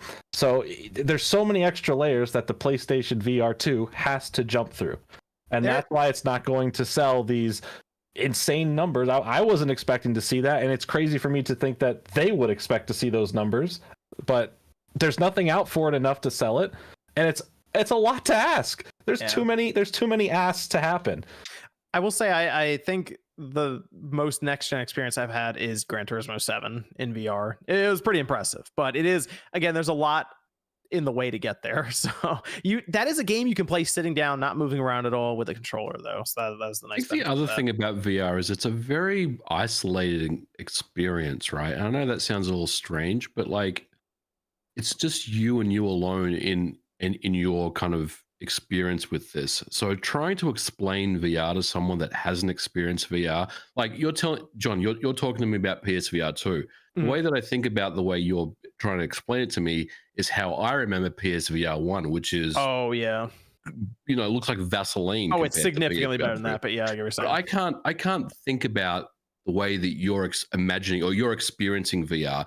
Right. And I think trying to sell VR is one of the hardest things to actually do, unless, like Jordan said, you've got a display in a store somewhere, and that has its own issues, as mentioned.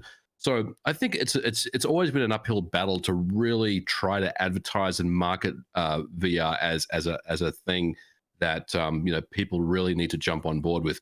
And also the killer app thing, that's also a very difficult thing as well, because let's say Sony goes back into their back catalog and says, "Hey, we're going to do a VR game based on one of our really popular old franchises," right? I don't know what it is, right? It doesn't matter what it is.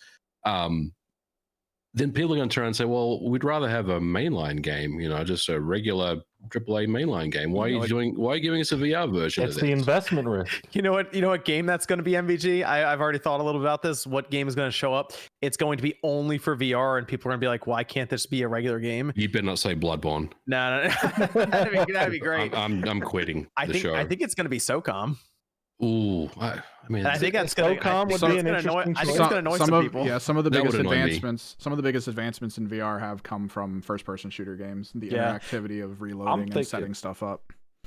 I'm thinking, but the thing with that is, like, we've seen shooters, right? We've seen shooters in VR. We know how it works. We can understand the concept of it. It's just making it really good is the hope there. But what if, another idea? Obviously, we're still getting the Spider-Man games, right? Still getting the mainline Spider-Man games.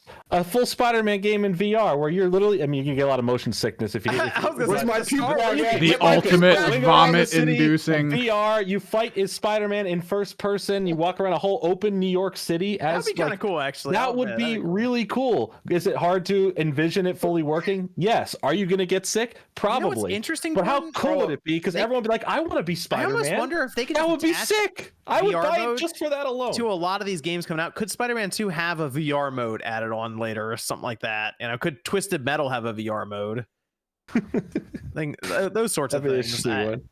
I mean, there's going to be a Twisted Metal game apparently. Why not? It's you're driving around in it, so that's my favorite game on PS1. There you go. You got to get a PS5 now. It's a good game. To everyone in the chat who says I'm too young. Which Twisted Metal one did you like? Huh? Which one did you like? Did you like 1, 2, or 3? Was there one you remember playing more than others? I like 1 the most because me and my cousin used to go crazy in that, and it was so fun. Oh, you got to check out Twisted Metal 2. 2 was pretty good. You know what? Sony needs to add those to the PlayStation library anyway for PSN. Come on, are they not on there? Oh, I thought they were on there. No, they need to get. Well, actually, no, they need to get PS2 games on. I think Twisted Metal Black is on there. I think so. Okay. That was Wait, Legacy though, right? That's old. Yeah, that's the old one. Wait, if we're gonna get Resident Evil 4 in VR, why can't EA put money into like Dead Space in VR? That'd be actually pretty cool if they did That'd that. be That'd be all right. that'd be really Be sick good. too. I that'd do. be good. I just They're gonna wonder do if it. Honestly, I think they're actually going to do it. I mean, that you just know- seems like a no-brainer. If Resident Evil's gonna pull it off for 4, then they could do it with I Dead kind of Space. think I will admit, I think that's something that Sony would have to go to EA for, not EA going to. I feel like EA wouldn't just be like, we got to make a VR mode for this. Yeah, I think Sony would have to go there and be like, Borderlands with a VR can mode. we fund a VR mode for this kind of thing? I think because of the early stages of VR right now, it's up to Sony to push it along. I think That's- VR works well, like with the slow-paced, shooters stuff. I think it works well with that type. So Dead Space, RE, those games are good for it. Yeah, I'm telling you, they got to get Team Asobi in on this, and they got to get creative, and they got to add a VR mode to Astro Playroom. It's on everyone's PS5. Just do that, and everyone just immediately has a PSVR2. Astro's great. I just don't think it's gonna change anything if they got little robot running around or whatever. VR robot. They got to get something bigger than that for. But no, Astro's cool though. It's like a dope thing. What's that one game? Moss or something? People always talk about how great that game is. 1 and 2, those are good. Yeah, Yep, get those are that. very good. But they don't get have some that. new ones. They don't have that big mascot. I still think Astro Yeah. could be a good mascot for them if they got behind Astro, but they really haven't. So hey, maybe that's just something that's been in development for a while. Sackboy in VR. We need Sackboy's Big Adventure VR. Gosh. Let's go. Sackboy. I think Astro is going to replace Sackboy at this point. The new Armored So, Core could drop with a VR mode for PlayStation alone. Oh yeah. I mean, hey, Sackboy, Zone of the back to Enders. back. Zone of the Enders had a No, VR mode. yeah, but that would be vomit inducing. Zone of the Enders, the speed of it, the was. teleportation. oh no. Yeah, that Too one. fast Ah, paced. what about Wipeout? That had a VR mode too. That was something. Hey, it was my only concern is that Sony loses interest and kind of moves on and is like, well, we'll let third parties do this and the occasional game will come out, but nothing massive from the first party is coming out for this. They have to support it, right? Like they spent so much money on this. Okay, but I don't know, man. I bought. It seems like they spent, but this seems like a bigger investment than Vita like ever was. Like I guess. I don't know. It I seems don't know. like they have to support this thing. Like if this thing flops, that's not gonna be good. I mean, it's not gonna tank Sony or anything. I Obviously, mean, they're at the making end of the tons day, money, it's still a PlayStation 5 accessory, even though it's kind of its own platform as well. So the Vita was its own platform. Like it had its own store, it was everything, right? Whereas this is like, that PS5 accessory didn't do as well as we thought. Whatever. So it's not necessarily a failed system. It's just an accessory that I didn't catch. That makes sense. But I'm hopeful that they get something really cool on there so that I can say, hey, you got to get PSVR2 for this. So at this point, hey, Tetris Effect's pretty good. I don't know. If Nintendo Cool. gives me a VR headset, I'll be all over it. But They until- did. They did. You didn't play Labo. Labo? It was okay. That does Oh, not gosh. count. That was really bad. You didn't play Labo? I don't think I'd be over. I can't get into. I don't care who. You gives didn't me- like your cardboard? Nah. I'm excited when Nintendo My just face? completely Yeah, just throws a cardboard. curveball and their next system is some VR thing, and it's not. That'd be even a Switch 2. hysterical. That'd be the most Nintendo thing they could possibly We're all do. built up for the Switch 2, and they show up with this VR looking thing, the Virtual Boy 3D or some weird It's Yeah. just the thing. Oh, cardboard man. box they sell you. It's like, okay, open the box. There's nothing in there. So okay, now if you fold the box Missed this way, opportunity for April Fool's Day to bring back Virtual Boy. Origami. Missed opportunity. Missed opportunity. I had some. Man, I had some alright. they ditched Virtual Boy so fast. Bro, they were like, it went on sale. They were like, we're done. having legit issues. Like there were They pulled out before it even lost. They're like, we good. like 9 games for that thing. They were out. It was like an F-Zero game. They're like, nah, we ain't finishing it. I mean, dude, there people were having like actual like serious headaches and like, legit head pain. Once Nintendo got the test results back for people's headaches, they're like, uh-oh. Yeah, we're out. They just said, we out. They just ditched it right there. Evan, we have a Discord question over there. Actually, I had a couple for the VR stuff specifically. Okay. Do you think PSVR2 will end up like the Vita, or do you think Sony will open it up for use on the PC? So that's big, right? If they go to PC, I feel like that would definitely help them. Mhm. It's a good headset especially for the PC community, because if you compare it to other high-end headsets, it's pretty good for the money. So I'd like to see it. Gran Turismo 7's coming out for PC, right? Oh, no. No. No. Okay. I was gonna Maybe. Maybe. I mean, are they going to have the VR mode? Okay, no, yeah, Gran Turismo 7 is probably gonna, it's coming to PC. They had a whole interview like, oh, I don't, what a world that would be. Or? It's like, come on. No, I think Gran Turismo 7 is coming to PC. Yeah. Do you think they'll drop the VR mode then, and then have a driver for the PC for that game? I don't think Gran Turismo 7 is coming to PC for at least another year. So I would hope they get VR2 on PC sooner than that. I think that thing needs to be compatible with PC before the end of this year. I don't think they're going to open it up to PC. I think they're only going to open it up to their games on PC. If they have a launcher for PC, though, that's all PlayStation stuff, maybe that would be the move. That'd be the ticket. But as long as they put it on PC, then someone's just going to like take a look at the drivers, figure it out, put out their own version, and then you can just use it for anything. That tends to be how it is after a year or so. Someone will probably make a driver anyway for PC. Let's be real, someone will do it. Yeah, in fact, I got some info about that. It's being worked on right now. I mean, it hasn't been hacked or MVG got anything. contacted. Someone's like, "Yo, can you help with this?" Is it you? Someone sent me a GitHub link, and someone's working on it right Keep an eye on MVG's Twitter, where he just randomly says, "I got a PSVR2 today." I mean, hey, if I can play Half-Life Alex, I'll get one. Yeah, hey, that'd be pretty cool, actually.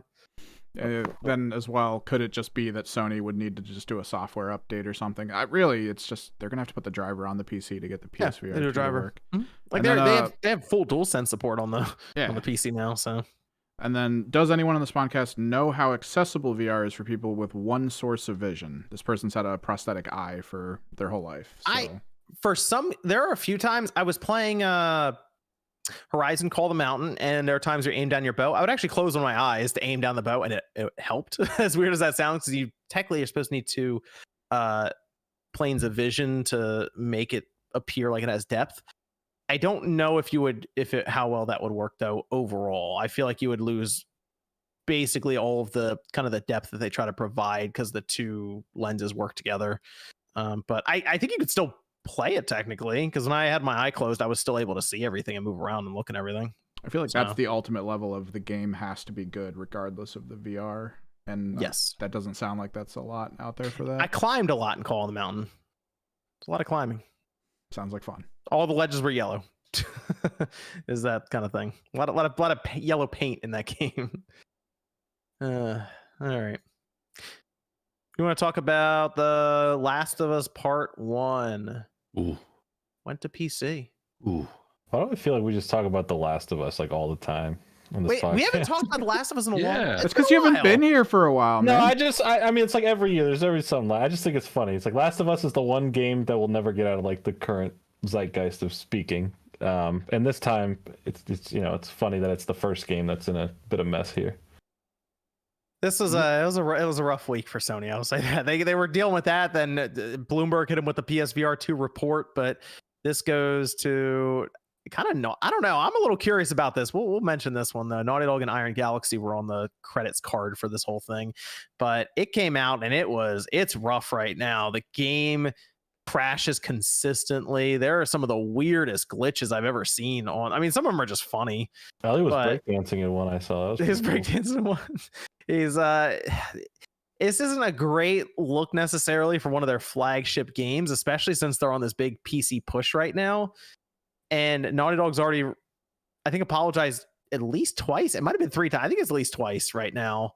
And PC gamers are just not thrilled with this port at all. It is an ugly scene. Can I can talk to MVG about this? Like, go ahead, OJ. MVG, sorry to cut you off. Oh, you're good. You're good. What's the point of? It's not a launch on PS5. What's the point of rushing this out when there's? Here's the interesting thing, OJ. What's the point? I was going to mention this was delayed once for PC. Yeah. They've already delayed it once. Why don't they just wait till there's no anime, there's no manga? It was the hype of the show. Yeah, it was the hype of the show. Yeah, I agree. I think the only thing I can really, think of is that it's kind of coinciding with the show, which just finished its last episode. So it's not really the only thing I can really think of. It's not the launch of the show. It's the show's done. So I mean, I get that. Now, if this was like right before the show started, then okay, I got you guys. But the show's been, the last season's done. Well, no, this came out afterwards. It's the hype of the show. Go, okay, now you've watched it, and if you've never played it, play it. It's just a way to get another release while people are still thinking about it after the hype of the end. With the pseudo hype of the second season and everything still going on. It was kind of delayed out of this. I think it was supposed to have released during the show season, I think, right? Wasn't it supposed to come out towards the end of last year and then they delayed it? I had to double check. It might have been at the end of last year. It was supposed to come out the end of last year? I think it was supposed to come out at the end of last. Not I think right it at the end, but it was a release, I believe, for 2022. I just know it was delayed once though, specifically for the PC. It was released on March 28th instead of March 3rd, so it was pushed back like 3.5 weeks. But it would have more coincided with the Right show. as you're kind of I mean, mentioning it's the only thing I can really think of, OJ. But to your point, the show has come and gone, even though there's still a lot of, there's still talk about the show. I mean, the show's done for this season, right? So what was the urgency to bring it out now? Well, I mean, that's $1 million question. I can't really say. I think the only thing I can really say there is probably pressure from, the people above that want this game to come out. Didn't really know what kind of state it was in, potentially weren't told about how bad it was, or maybe they were and they just said just release it. The thing about Steam is you can pretty much release anything on Steam. You can release a pile of trash. There's no certification process like with consoles where you have to submit the game for cert. They go off and mess around with the game and certify your game. It takes like a month. With Steam, you can just upload it anytime you want. You can push patches up anytime you want. And that's a good thing. It's also a bad thing. It means the quality potentially can suffer, especially if the game is in a rough state like we've seen. And I think what Naughty Dog is basically doing is they're just patching it as fast as they can, try to mitigate the damage. But unfortunately, what's a 6.0 on Metacritic right now? It's getting completely roasted. It's a little bit too late. Like, it's Naughty Dog. We know that they do quality stuff. Eventually, this will be a good polished release, but it's not a good look for them, man. It's really bad, actually. It's interesting you mentioned the patches being able to happen a little faster. They said there were going to be 2 patches this week. One was going to be larger than the other. And I was like, wow, that seems really fast.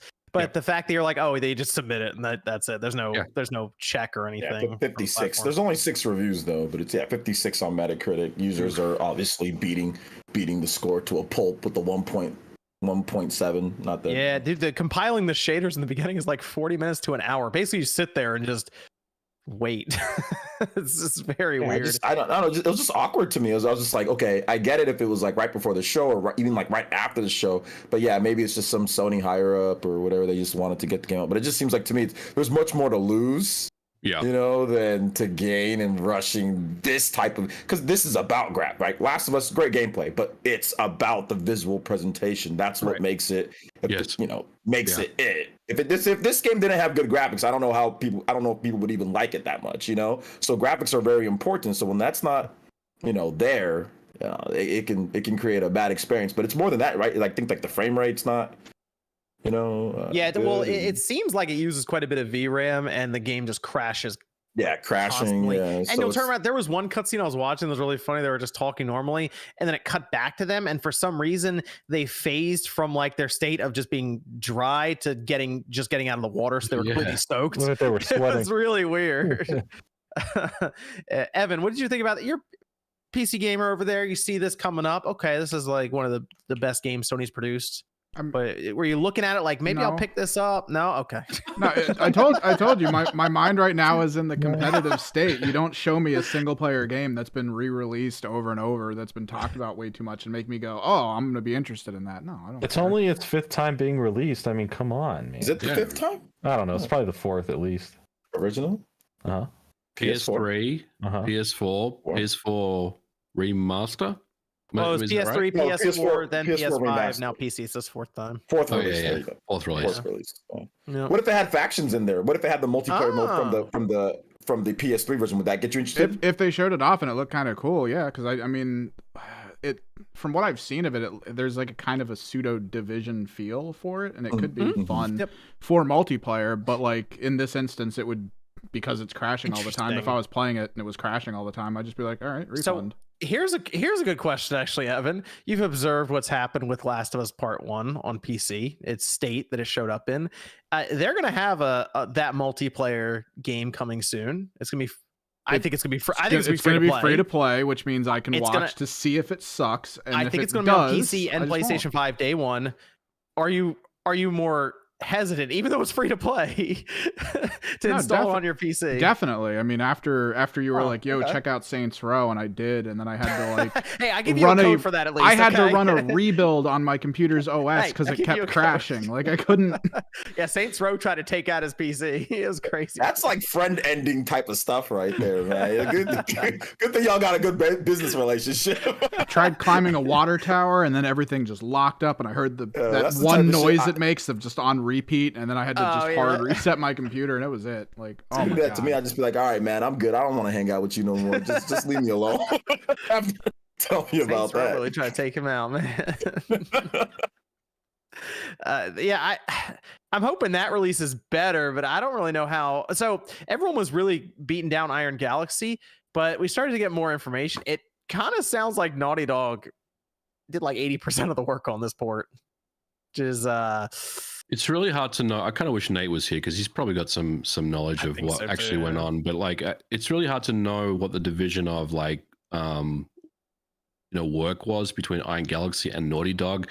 Because was it Iron Galaxy did the initial porting and then they realized it wasn't going well, so Naughty Dog kind of came in and started, fixing it. Set their interns up on it. I think Iron Galaxy ran mostly support on it, and Naughty Dog did a lot of the work, from what I've heard. I guess the other question is, I mean, didn't Sony just buy Nix's, like an amazing port studio that handle these PC ports? Why didn't they get this job? I mean, this is a pretty big release. For all intents and purposes. I almost wonder, do you think they're doing the multiplayer factions thing? Do you think they're the ones porting that? Or they're porting Ratchet and Clank or something else right now? Yeah, I feel like they're on something else. That's probably why they weren't available for this. But, it's not a good look either way. The game will get fixed. It's probably going to take about 6 months, maybe 12 months to get it really where it needs to be. But it's not a good look. Hey, especially if you're a PC owner. Greg Miller's stuff was pretty funny when. Okay, that was good. I'll give that. That was good. That was good.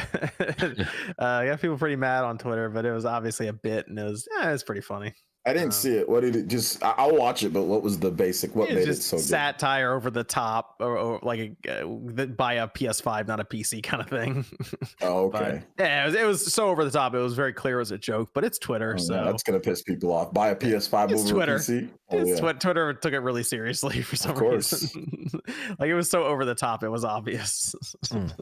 But yeah, hey, I'm hoping they fix it because Last of Us Part 2 will eventually show up as well, and yeah, I mean, I don't feel like I don't feel like they'll make the same mistakes going forward with this. I don't really know what happened here. This is one of those things where I don't really know, man. Like they must have known that this game was in a less than stellar state. I feel like eventually they're going to want to charge $70 on PC as well. Especially when I'm hearing reports like even like a 4090 is like struggling to hold 60 frames per second and things like that. And just all the bugs and glitches and the shader compilation stuff. I mean, this is not an isolated group of people that have mid-range PCs. This is affecting everyone, people that have Steam Decks all the way to like the high-end gaming rigs, especially if you consider all the trailers they put out for it to be like, look, ultra wide at the best visual resolution you can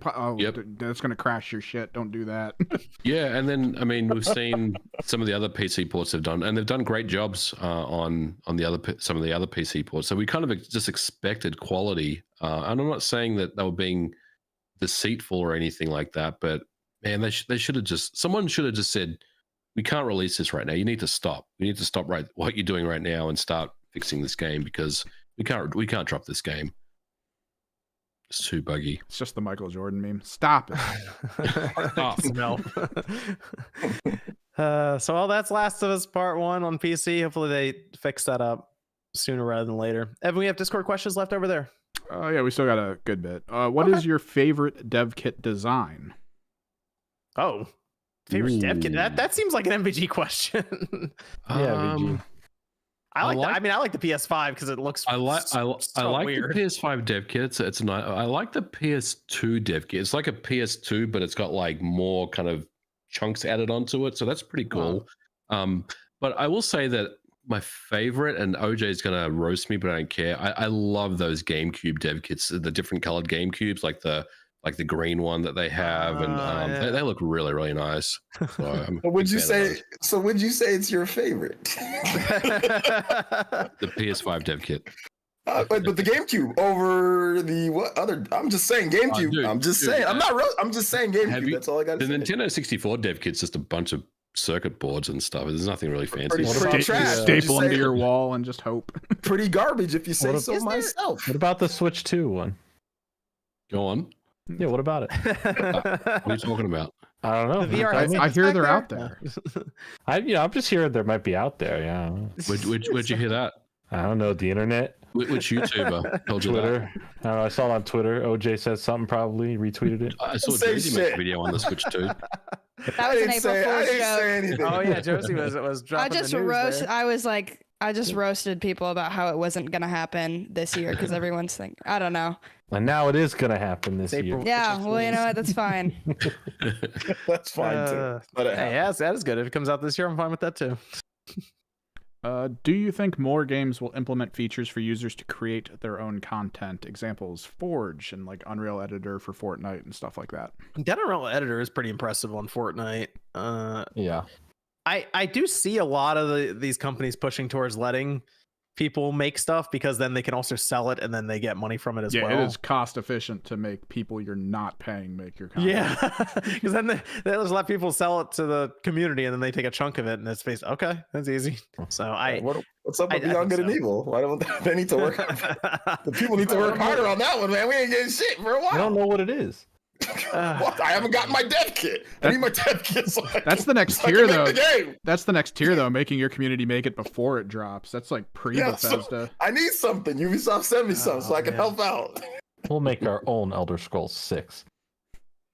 Probably not be as buggy. I don't know. You know what? Good point. What are some games you'd recommend for someone who just got the Steam Deck? Who just now got the Steam Deck? Yeah. Oh wow! I'd go with Dead Cells for the replayability. Steam? All I play is golf with friends on it, so that's all I can really say. The Dead Cells, it's got that Castlevania content, and it's really good. I mean, RE4 Remake does work apparently well enough on it. I haven't tried it on the Steam Deck yet. Didn't people say Death Stranding looked pretty amazing on it? Death Stranding's actually, if you're just looking for a tech there. demo of like the best visuals, probably that. I played Like a Dragon on there. And that was pretty good. I think RPGs work really well just in handheld modes for a lot of these games.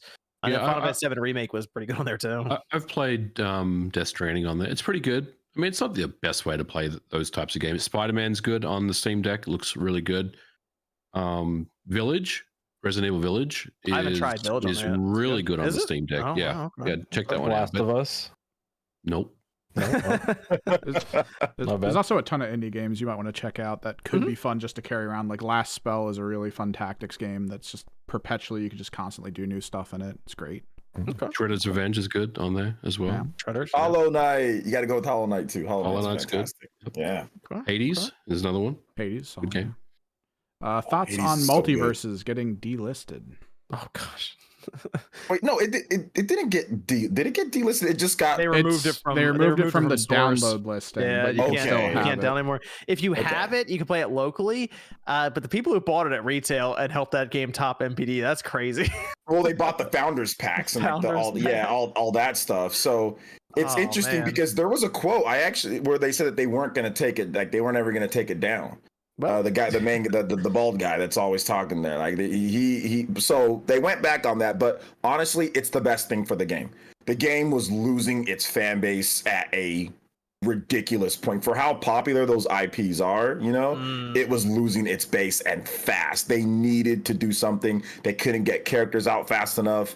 The balance was off. Like there was a lot of issues, competitive play. But this is what happens when you market completely to the hardcore base, right? Like if they don't get what they want, they're gone. So I think it's been gone for 6 or 7 months. We Yeah. assume it's June until early 2024. They said. They said early 2024, but it's probably the best thing. But Okay. I think they need to make some changes. They need to branch out. They need to put some items in there, and they need to make it to where more people can play it. That's the one thing Smash Brothers does have over it, you know, and well, it has lots of things over it, but that's like the one thing it's like for everybody to play. But I get it. The They wanna market- casualification, yeah. So yeah, if they need to get a comes little bit of back, that in there. They you know? launched it again, and it fails to catch on in the first 2 months. Is it gone then? Do you think they just get rid? It just shuts down. Yep. I mean, it's games Okay. as a service, so yes. Yep. Like Yeah, concurrent it- player count is like at one point, dude, it was bad. It it was could. bad. It was getting up Yeah, there for a while. So It could. Okay. I mean, they've got some cool IPs, but like a lot of it's like movie stuff, right? It's like superheroes, it's like movies. So I mean, I don't know. It's not as compelling as like seeing a bunch of cool like video game characters. Like I thought I'd get the same vibe because I played a lot of it. I even played in a Red Bull participation thing. Like I was trying to get into it competitively, and it's cool, but it seems kind of jank too. Like the animations aren't fluid. Like it doesn't seem as like the characters are cool, but it doesn't seem as fluid as you would like it, right? Like the animation just isn't there. So like when you play it, it just feels very jankish. It does not feel super smooth or fluid to play. I've played like other Smash clones that are like feel better to play than this. Even like Nickelodeon All Stars feels a bit better. Yeah, Rivals is way better. Rivals is way better. But even like Nickelodeon All Stars feels a bit better to play. I actually played that game more than I played this one. So that's not a good thing because that game's kind of dead too. But that game felt better to play. Like it just did. Like the animations felt a little bit better too. It's smoother. So I don't know. I think a lot of the issue with that game was like you said, how they marketed it, and then the fact that they were like, oh, here's these very like TV centric IPs that we're gonna throw into here, and like that's not what the people they were marketing to want this game for. You know, they want to play their video game characters and stuff like that. So I just feel like it didn't really capture an audience, and then when it did, they just dipped out once they realized, like you said, how janky it was. They don't even have any real video game It's Superman. They have like LeBron James. They have LeBron James. Who the hell asked for LeBron That's James? my favorite video game character. Did they put John Cena in there? No. How'd they put LeBron James in there and not John Cena? At least John Cena, people would have laughed about it. Space Jam. Yeah. He's in his outfit, but it's like they've got like Tom and Jerry, which is I mean that's cool. I mean old people like Tom and Jerry. I know I like Tom and Jerry. But what about like do Josie, do you like Tom and Jerry? I love Tom and Jerry. Okay, well then play the game. Damn it, they're in there. I mean, I don't know. There's just not like, and then they put like a gremlin character. I'm like, yeah. What is all this about? Like gremlins? And then like they put like Black Adam in there, but it's like not even like the Rock. I thought it was a reskin of the Superman character too. Like a lot of people, he has all the same moves. There's some different moves, but yeah, it seems like there might be some framework there, almost like an Echo, but not really though. There's enough defining like difference between them, but yeah, they had Iron Giant in it, which made me rewatch that movie because it's Vin Diesel's best role. So oh yeah, Iron Giant's in there. Interesting. I don't know. I hope it gets better though. Adding on to this, there is a new Disney platform fighter that was leaked 2 weeks ago. Will it face the same fate as Multiverses? I did not see it. That. It really depends who's in it. Are they gonna swinging with like every Disney property? Apparently, and it's then Disney. Also Star Wars, and then also Marvel. Do you think it'll be Indiana Jones? Do you think the Star Wars characters will be like the Fire Emblem characters of this game? There's just so many of them. They all play exactly the fucking same. Like, you're just like, all right. They all have lightsabers. I like some Fire Emblem. I mean, they have enough intellectual property to pull from where they could probably fill out an entire roster well enough. They have too much intellectual property to pull Interesting. from. It's kind of scary. Yeah. Well, I'm just thinking of like Marvel, just like that's endless. Like it's just endless at that point. Like even just Disney princesses, any animation Disney's ever made, there's like a million characters from each film. I mean, so I don't know. It'd be pretty cool having Disney, right? Mickey Mouse. Yeah, I think it'd be with a battle pass. You know, you can unlock more Disney characters every season. Eventually, you'll just have every Disney character after a few years. You know. Last up, you from where, Evan? Okay. Last up, what upcoming indie games in general or from PAX East are the SpawnCast looking forward to playing? Jordan, did you see anything fun at PAX? Yeah. What's the name? So I've talked I'm trying to remember the name of this one, but this was like specifically kind of what I've asked for. Like it's a very indie version of it, but like I've always asked for some sort of like survival horror Jurassic Park game, right? And there is this dinosaur game that kind of is like that. Definitely on the more indie side, but it has like the flavor of what I'm looking for. I think I've seen it. Like you're kind of on this island. There's dinosaurs, and it's horror survival-esque, and you know that's really cool. Like that was probably the coolest thing that I saw there. Only just because that was like my mission. I saw it on Twitter. I was like, I have to see this game. But yeah, that's it. I was just there for the dinosaur game. Nice. Let's see. I'll give a shout out to Mina the Howler. How about that? I played that at GDC. That game is really, really fun. So shout out to Yacht Club Games. Can't wait to play it. It comes out. There you go. That'll work. Any other? No, that's it for the questions. Okay. Still have some super chats left. I can go through here. The True Xbot Eliminator says, was hoping DBZ85 would be on the cast tonight to ask what his favorite Straw Hat and DBZ character is, since it is April 1st. Then Xbot Eliminator followed up and says, still haven't seen normal dungeons, so not buying. Lunatoon says, what tags, if any, do you use in every video upload? And 0 tags. Jordan doesn't use any. I don't use tags ever. You never tag your videos, Jordan? No, they're pointless. What about hashtag mistakes were made? There you go. Well, that's the only one that matters in my heart, honestly. That and hashtag prepare for disappointment. Prepare for disappointment. Prinny says, with the talk of pro versions of PS5, Xbox Series X, would we get a mid-gen or pro version of the Series S as well? No. Okay, there you go. Series S just hanging out. Watch my video on why the PS5 Pro doesn't exist. Oh, okay. Ready Player One says, SNK announced Garo Mark of the Wolves 2 is in development. The release of King of Fighters 13 for Switch, plus rollback netcode for King of Fighters 13 and Samurai Showdown. Any thoughts on SNK's announcements? Was this April Fool's? No, serious. Garo Mark of the Wolves. I'm pretty sure, that was a while Garo, because I heard that and I was actually interested, but I need to see it. They didn't show anything for it. That was Yeah, the thing. King of I'm Fighters? interested in that. The King of Fighters 13 with rollback is true. It's coming to PS4 and Switch. I mean, I'm very interested in Garou 2, but I don't think it's going to be anywhere near. It's not going to recapture the. We used to play that on the Dreamcast back in the store not. all the time. That was a cool game. Yeah, but the detail in it was just so impressive. And now with 3D, it's not going to feel the same, because when you're animating it in pixels, to have like the pigeons fly away at certain times and the bells ringing when you're, oh dude, it's crazy. MTS says Jedi Survivor and Redfall are both about to be dropped as soon as Zelda releases. Yeah, I'm gonna mainline Jedi Survivor and get through that. Hopefully pretty quickly. Excited for it now. Now it's finally the month for it. Yeah, I'm excited for it. I'm really excited for it. I keep seeing little promos everywhere. I'm like, okay. God, I'm gonna need you to buy me that again in the Christmas, please. I need one copy of Jet of the next one, and I'm like, not serious, but I actually am somewhat serious. So feel free if you want to send it for another Christmas. It's your job to play games. There we just go. buy it. I'm just saying, he bought me the last one. I'm We'll buy this one. Hey, Redfall. I'm hoping that hits. I'm hoping. We'll see. Yeah. Arcane doesn't miss, right? I think. No. Oh, okay. I'll check out Redfall as well. They're apparently going to make an offline mode for it too. So there you go. Oh, there you go. And then Volt says, I just wish Tears of the Kingdom had a new map. I know there will be a lot of new areas, but I want to be in the middle of nowhere and have no clue where I'm going. There's gonna be more, guys. Just yeah, I don't. Yeah, there's we gonna be haven't- more. Yeah. We haven't seen it. I don't know. I think there's something with the map they're not showing. us Yeah, yet. I don't think it's gonna be the exact same, because nobody's actually.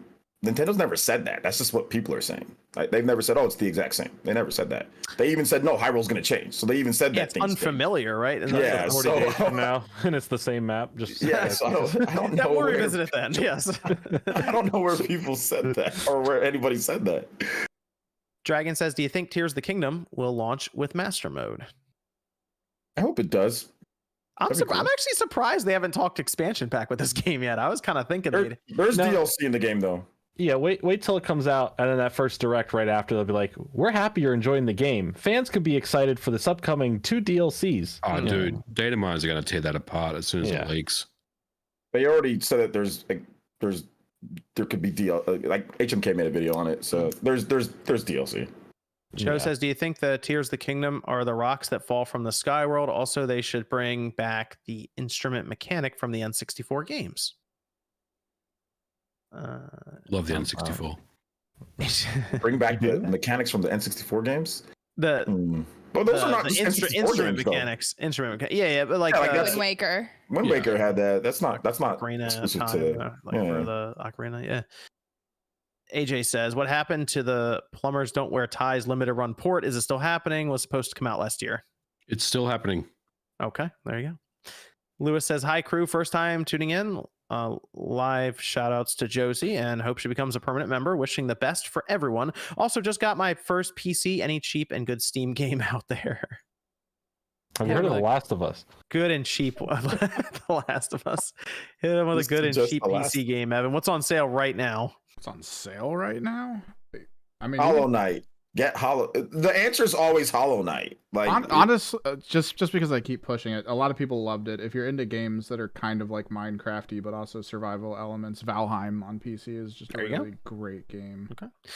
Also, there you go, Luis. We'll send Josie an invite every podcast, and if she wants to join, she can. She's more than welcome. We're running out of slots. I know. Hey, Discord just needs to upgrade. Okay, it's not my fault. Well, no, I got to get you guys to start moving over to the channel so that we can actually have. Oh yeah, that's right. We can do more in that channel, can't we? I believe so. Yeah.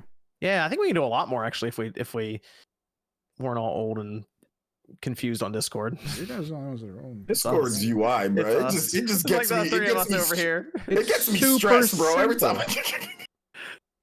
As soon as I build Discord, I'm like, oh no. We'll move over there and Evan can because I think you have more control about things there, right? Evan moving in and out and all that stuff. A bit, yeah. Drag and drop okay. people. We'll figure that out. Mojo says, actually, Evan, can't people just show up there then too? Like it's not even like invites and try to make a call or anything? Yeah, well, if you're the right ranking for it, you'll see the channel you can enter, and then no one else can on the server but us. And I can literally drag people in from other channels to talk if they want to. If that's how we want to do things. Interesting. Mildly risky too. I like it. All right, cool. This is from Mojo says, I think E3 is part of the reason why gaming is as popular as it is. It's essentially the Super Bowl for games. No, E3 means less people are going to be interested in gaming.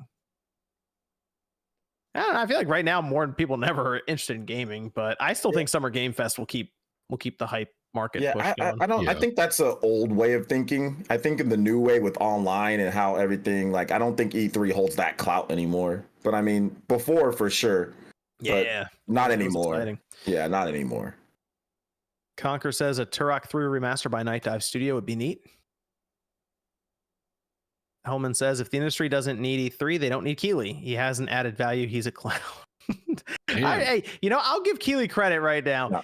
He continues to actually try to make things happen for gaming. I'll give him credit on that. I know it's all for profit for him and stuff, but he still I'm not the biggest Keeley fan, but people like that guy. The industry likes that guy. They like him.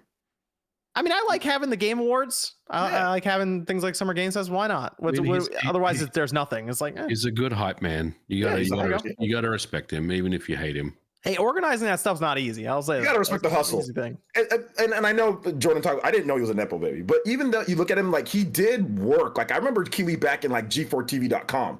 So like he'd been doing this. For like before all this even happened, dude been doing this for like a decade, even before all this new stuff, and he gets all these gigs. He was busting it back then, maybe he got a easier start to get in, but I'm mainly just playing at that fact. Like, I know he's worked hard. Yeah. No, but I'm guessing since he had that, he was able to get to places that other people at that age and at that time would not be able to get to. Dude said he went there when he was 15, went to E3 when he was 15 years old, like that'd be tough for any normal 15-year-old to do, like especially he's from Canada, right? So that's travel and all that type of stuff. Yeah, he's legitimately knowledgeable of the industry and gaming too. So it's I think there's a reason Game Fest is around and E3's not right now. Like as weird as it sounds, I think the ESA just doesn't really have a grasp or understanding of how gaming is now necessarily. So it also feels like he cares, like he really wants to put these things out for the people. Like so I told you I walked by him. I think maybe Josie, you weren't here, but I walked by him once when he's not on camera, right? I've been around him, and he generally seems like he cares because he was talking with a friend of his, and he was like, "Hey, man, today was a great show. They can do this." He was actually talking about stuff as he was walking back to his car. So this is off camera, was not when people are around. you know. So No, Jeff in general, like I met him at E3, right? I met him there. He was kind of hanging out near the Nintendo area. He was a nice guy, right? Yeah. Completely nice guy. He was fine. He's into the space. He knows what he's talking about. He's at least not faking like his gaming knowledge and his excitement about video games. You know, that all feels real enough off camera. 5 years from now, we'll all be watching the documentary about how he was getting away as a serial killer for the longest time. We're just like, whoa. oh, that would be kind of crazy. I like true crime. I get to travel anywhere and no one thinks about this. I'm a big fan of Forensic Files. We need a gamer version. I mean, I don't know. 007 says Square Enix, Activision respect PS5 fans by selling the AAA at $70 on both, while Sony insults their PS5 buyers selling Last of Us Part 1 $10 cheaper on PC. Listen, everyone has bad games, bad days. They'll make it right. Give them a chance. No. Beautiful says my favorite E3 moment was Sony's from 2006. Now cringe it was. Here goes this giant enemy crab. That was a good Classic. presentation. That was great. He also dropped the PSP when he was picking it up. Ridge Racer. Whoops. Huge financial investment. This requires a huge financial investment, guys. And we're not into gimmicks. Here's this Eye of Judgment. I always wanted to get that again and just see how it is now, and maybe do a video on it for Play that Ridge card Racer game. on the PSP? Are you kidding No, me? Awesome. I The Eye of Judgment, the card game stuff. The real game. well, Thank you. I'm working on a video on it. Oh, there you go. Okay, Yeah. Jordan's on the case. All right, I like I have it. it. I have a sealed set of it. The sealed. The card That's game? what we Nice. should. Josie, you should do that for a few videos. You should go back and watch some of these really old E3s that we feed you. Just tell you the year, and it's like we know it's probably either bad or really good, and then you just review. Josie, I just do- react. Do That it sounds like good. a 10-minute review on it. 2008, Josie. Do like live stream, react to 2008. Trust me, your viewers would love it. 2006 Sony. There you go. We'll set you up with that right away. Okay. John says, "Do you think Jack and Daxter will ever make a return?" No. Jordan, All right, damn. I want to hear Jordan's opinion. If he just On cut that this. one down at the knees You know, immediately. I'm considering no. Christian says I just got a new PC. I do gave i7 12th gen 64 gigabytes of RAM, RTX 3070. Is this a good build and will it last a while without an upgrade? Thanks. Probably It'll won't last a run- while, but it won't last of us. Get it? Yeah, there it is. And Oh, probably, you get a good God. 3 years out of that thing, I think.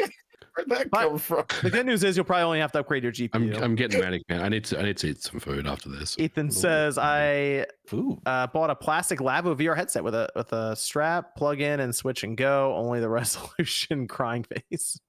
Yeah, that's. Why would you do all that to yourself? There's What's a the- reason they didn't have a strap come with that because they didn't want you to hold it on your head for longer than your hands will get tired or your arms get tired holding it up. Cristobal says, "Welcome back, Jordan. Good to see Josie return. Good Frankie Muniz video, Jordan. Hey, thank you. Fun Mario Kart live streams, Josie. Yeah. I enjoy everyone's content. Thank you, Cristobal. This is from Necro Banana. Petition to mute Jordan's mic whenever he talks too much. Okay, listen. It's either I never talk, and I was like, Jordan never talks. Why is he here? Or then I'm on and I'm talking about all this stuff. It's like, man, he just never shuts up. It's like, what do you want from me? Do you want to just be like the other? I'll just leave. All right, how's that? I'll just leave. What did you say wrong today? So- What was the problem? I don't know. I'm just talking. Yeah, I don't- Apparently, I'm I just don't get it. talking now. What did he say wrong though? Hey, it's good. Yeah. It's good to have. Was it the Good to have Sonic- was Jordan it- back. The It's probably the thing? Sonic thing. Yeah, I don't it's know. probably- Okay, never Probably mind, the Jordan. Feel Sonic free to thing. talk. All right. Yeah. Well. Okay. John asked, "Do you believe Spider-Man 2 will be the first true next-gen game we'll see, finally using technology similar to UE5 nanite?" I mean, Final Fantasy 16 looks pretty good so far. So for next gen, Depends when's Hellblade 2 coming out? Never. next year. We never know. Next year. Omar says, "Give me high production, Time Crisis, and Area 51 VR, toss in Fatal Frame VR, and I'm in." Time I'll take Crisis that. would be an easy recommendation. Yes. Fatal Frame would be really cool in VR. I think that would be Sort of good for Fatal Frame. I feel like the best parts of Fatal Frame are the cinematography in it to try to like get the jump scares and then Yeah, you but they go could into play with the eye tracking where it can detect if you're opening and closing your eyes. They might have it that play into some of the horror elements in that game. I feel too. like that doesn't have to Kinda be cool. Fatal Frame though. That could be almost oh dude, Siren might actually be better for that, since the main element in Siren is that you put your vision into the vision of the things that are trying to kill you, and you kind of go back and forth, so it flickers. That'd be interesting. Oh dude, it'd be weird. Shinru says, hey Jordan, what are your thoughts about Pokemon creepypasta stories? Learned about them from Friday Night Mods. Oh, Friday Night Funkin'? Is that the thing? Maybe. I don't know what the correlation between those two is. Yes. I mean, sure. I mean, there's plenty of creepypastas with Pokemon. I don't really have a hard stance for them or against them. You have a soft stance. I have a stance of they exist. And, okay, that's fine. Shinru says, I saw a video about how Unreal Engine 5 is ruining gaming. Anyone here hear of it? And what are your thoughts about UE5 games looking similar? Why is it ruining gaming? It's not ruining gaming. It's There's barely interesting. any I don't know. Unreal Engine 5 games, are there? There's barely any that are even out right now. Well, I mean, it definitely makes the We saw a bar, Fortnite move over. it makes to the bar for entry Fortnite easier looks for a lot of people. stupid That's a big good. thing. Yeah, I'll be curious when I think like as we get into like the back half of this year into next year, we'll start seeing UE5 games come to market. That's going to be interesting. I don't know. Mhm. I'm more curious. The thing I'm more curious about game development now, MVG, is just shortening the amount of time it takes to develop these things. Ooh, That's what I'm mostly curious about. We have If to the get back to that. If the industry can figure that out, then things are going to be Let good. me ask you this, MVG. This is interesting That's because where Google AI is going to come in, and it's Google going to just patented something fire so many people. recently. You're right. And I'm curious what people are thinking about this now because as it's starting to move in. Google patented a whole thing about AI doing quality assurance or QA for a game. Ooh, And that's dangerous. that's interesting if you can train AI to do it and it does it very fast. The problem is AI still isn't technically advanced enough and smart enough to, I think, to be put in those types of decisions. Right. It can do I think it can definitely complement existing QA. But imagine if you put AI in front of Tears of the Kingdom and it had to figure out all the permutations of the different things you can fuse together, right? Would you really trust that? You know what I mean? Good question. Yeah. Yeah. So you'd still want a human basically to be involved to look over that and make sure that everything is in play. But I do think AI is going to start being introduced in these areas just to complement. And It kind of reminds me of MVG. Now I'm thinking about this. I go to the grocery store now as opposed to 10 years ago, and you have one person running 8 self-checkout lines. I'm kind of thinking of that for AI, of one person running like 8 lanes of like AI QA and all this stuff, as opposed to it being 1-to-1. Yeah, but originally you'd have 8 people at those lanes, so yeah, those people are missing now. That's what I'm saying. It's like, do they just get cut out of the industry, or does the industry just start producing more games? It would have to expand heavily. It would the industry would have to heavily expand with just indie groups and stuff, and every company would be producing way more games at the same time. But then could you also have an individual or a smaller indie studio have the ability to have large scale QA? Maybe. So there's positives and negatives the whole thing with that. Yeah, and I'm sure whoever is smart enough will figure out how to monetize this stuff. You know, you don't get it for free, of course, because someone will. Yeah, no, that's why Google's patenting it. Patents mean it's not going to be free here. It's couple more super chats here to finish up. We can do outros with them, but Cristobal did ask Josie, did you ever have a Minecraft phase?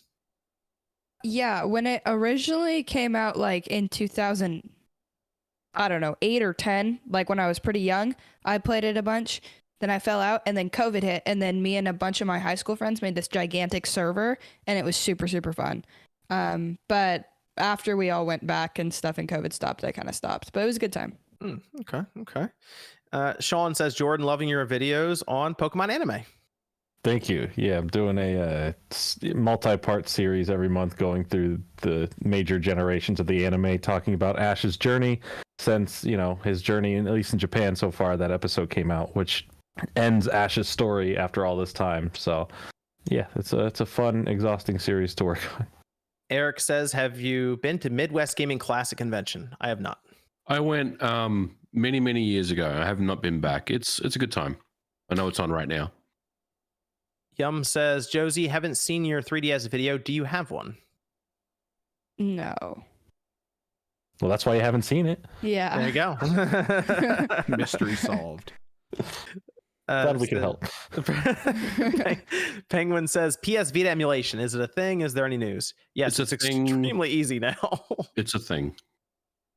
PS Vita emulation. It's very easy to do now, and you get SD to Vita. You just put like a 256 gigabyte card in there and just do whatever you want. Then there you go. Dominic says, I just finished putting on a custom purple shell for my Steam Deck. Would anyone in the cast customize their Steam Deck? I have a short on it if you're confused. I really thought too much about customizing the Steam Deck, but I don't know, maybe. I do have an really airbrush, so if you take your shell off, I could re-airbrush there you it go. a different color. Okay. This is from Crystal, says, good SpawnCast. Shout out to Wood, Wolf, and Completionist. And let me go around to, and then Ethan says Serial Keely. That's the title. That's the title. Let me go around here. Let's start with our guest, semi-permanent member. I don't know, Josie. Invite every week, Josie. Josie, thank you for joining us. Where can everyone find you? You can find me on YouTube at Josie Woe. I talk all things Nintendo Switch a lot. I made an April Fool's video today. It's pretty funny. Check it out. And I have a Twitter, so check out the Twitter. Same name, Josie Woe. Thank you so much for having me on. Yeah, thanks for joining us. Let me see this from Switch. Says Saturday night beers during SpawnCast. Cheers. J2 Blue says, what Tears of the Kingdom ability has you most excited? Probably Ultra Hand. I think Ultra Hand as well for me. Yeah, I'm just thinking about ways to get around puzzles and traverse and all of that. And I think we saw very basic examples of it. So the community's going to do some wild stuff. And then Jenna says, do you think the latest Hellblade 2 trailer was running on a Series X? No. I feel like it was probably running on a PC. Or Yeah, on a PC for sure. And then, Switch says, cheers, guys. Did anyone see IGN's Mario April Fools? Yeah, No. I thought that was pretty clever. No, what'd they do today? They inserted voices. They basically said that Mario games, Luigi Mansion 3 others, were going to be having a special mode added through an update patch that was going to use the voice actors from the movie and have phrases and stuff from them put into it. So they took like the substitute teacher role of Keegan and put it in there and all those things with Toad running around. So it was a little April Fool's video. It was fun. Jordan. Yeah, what's up? Where can everyone find you? You can find me on either Jordan Fringe or Jordan Fringe Gaming. The gaming channel just passed 50,000, so appreciate all the support over there. Just a lot of content every week on both channels, so check it out if you're interested. Thanks for having me. It's good to be back. It's good to have Jordan back. You don't have to lie.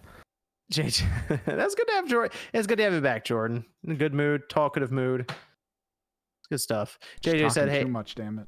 Yeah, talking too much. JJ said, "Hey, Nate." Okay. How do you like the show 23? Who is your favorite new legends in the game? Okay, they have Sosa, McGuire, David Wright, Jeter. Anyone else? Baseball. All right. Thanks, Nate. Good stuff. They got Canerco. MVG. Where can everyone find you? Thanks for having me on. You can find me on Twitter at Modern Vintage G and YouTube Modern Vintage Gamer. I was supposed to have my Resident Evil video out last week, but I got sick as shit. But it's coming out on Monday. Nate and I will have an episode out next week. And go subscribe to Josie Woe's channel. Thanks for having me. Okay, and we got OJ. Yeah, you can find me right here on YouTube. What? Find me right here on YouTube Player, since I stream pretty much every day, daily. We talk about Nintendo and RPGs and stuff. Got some cool videos coming up. Got some classic games that I'm looking at, more RPGs, listing videos, top 10s, stuff like that. So check it out on the channel. Final Fantasy 16 stuff that's coming up as well. Very excited about that game, so I'm doing more content on there. Get Josie a PS5. We're going to have to figure this out. Yeah, we got to all pitch in like about a 55 each of us. Just get her that PS5. So yeah, we're going to have to figure this out. Yeah, Final Fantasy and stuff. Yeah. Yeah, we'll figure it out. But I think she's ready for Tears of the King. I think she's ready for that. So Very hyped. Yeah. But yeah, just thank you for the support. Appreciate it. And I also do the pre-show. So if you guys want to drop by like Saturdays for the pre-show, that's cool. Watch the vids, whatever the case. Thanks for having me on, John. And please buy me the Star Wars game. Yeah. and then Evan. You can find me at Kimmerix Project on Twitter or YouTube if you're into tabletop gaming. I've been releasing videos over there, going over stuff. Currently, we're focusing on Kill Team, but we'll be moving to 10th edition 40K when that drops in the summer, apparently, which will be great. It's been pretty fun, though. It's growing almost at 1,000, which is nice. Oh, Let's wow, nice. go. Good stuff. All right, good stuff. Okay. I still don't know what's going on, but I do watch. I've released rules videos. You can watch those, and it'll help you understand. Yeah, but no, I just like the cool cutscenes and the animations. That's what I do. How many sets they release a year on that, Evan? What the characters, the squad? Yeah, do they release like new? Do they do like one big drop of like every like 2 or 3 months? It's usually 2 new teams and some more terrain. They sometimes drop teams through the magazine going forward. But they announced that 10th edition was going to be, the rules are all free, all the factions are free. You can just download them and everything that's in just go. And I'm looking forward to that. Is that similar to D&D? It involves models. It's more of like a tabletop tactics game. It's close. Some Gotcha. D&D does go in that direction. John O says, put it towards her PS5. Good to see you all with the big super chat.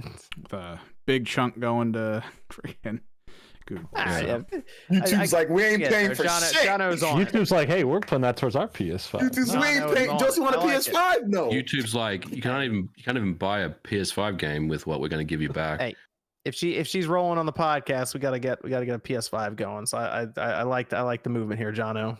We'll make it work here. All right. Thanks everyone for joining us tonight on the podcast. We'll be back next Saturday night, 9 p.m. Eastern time. We'll see you guys then.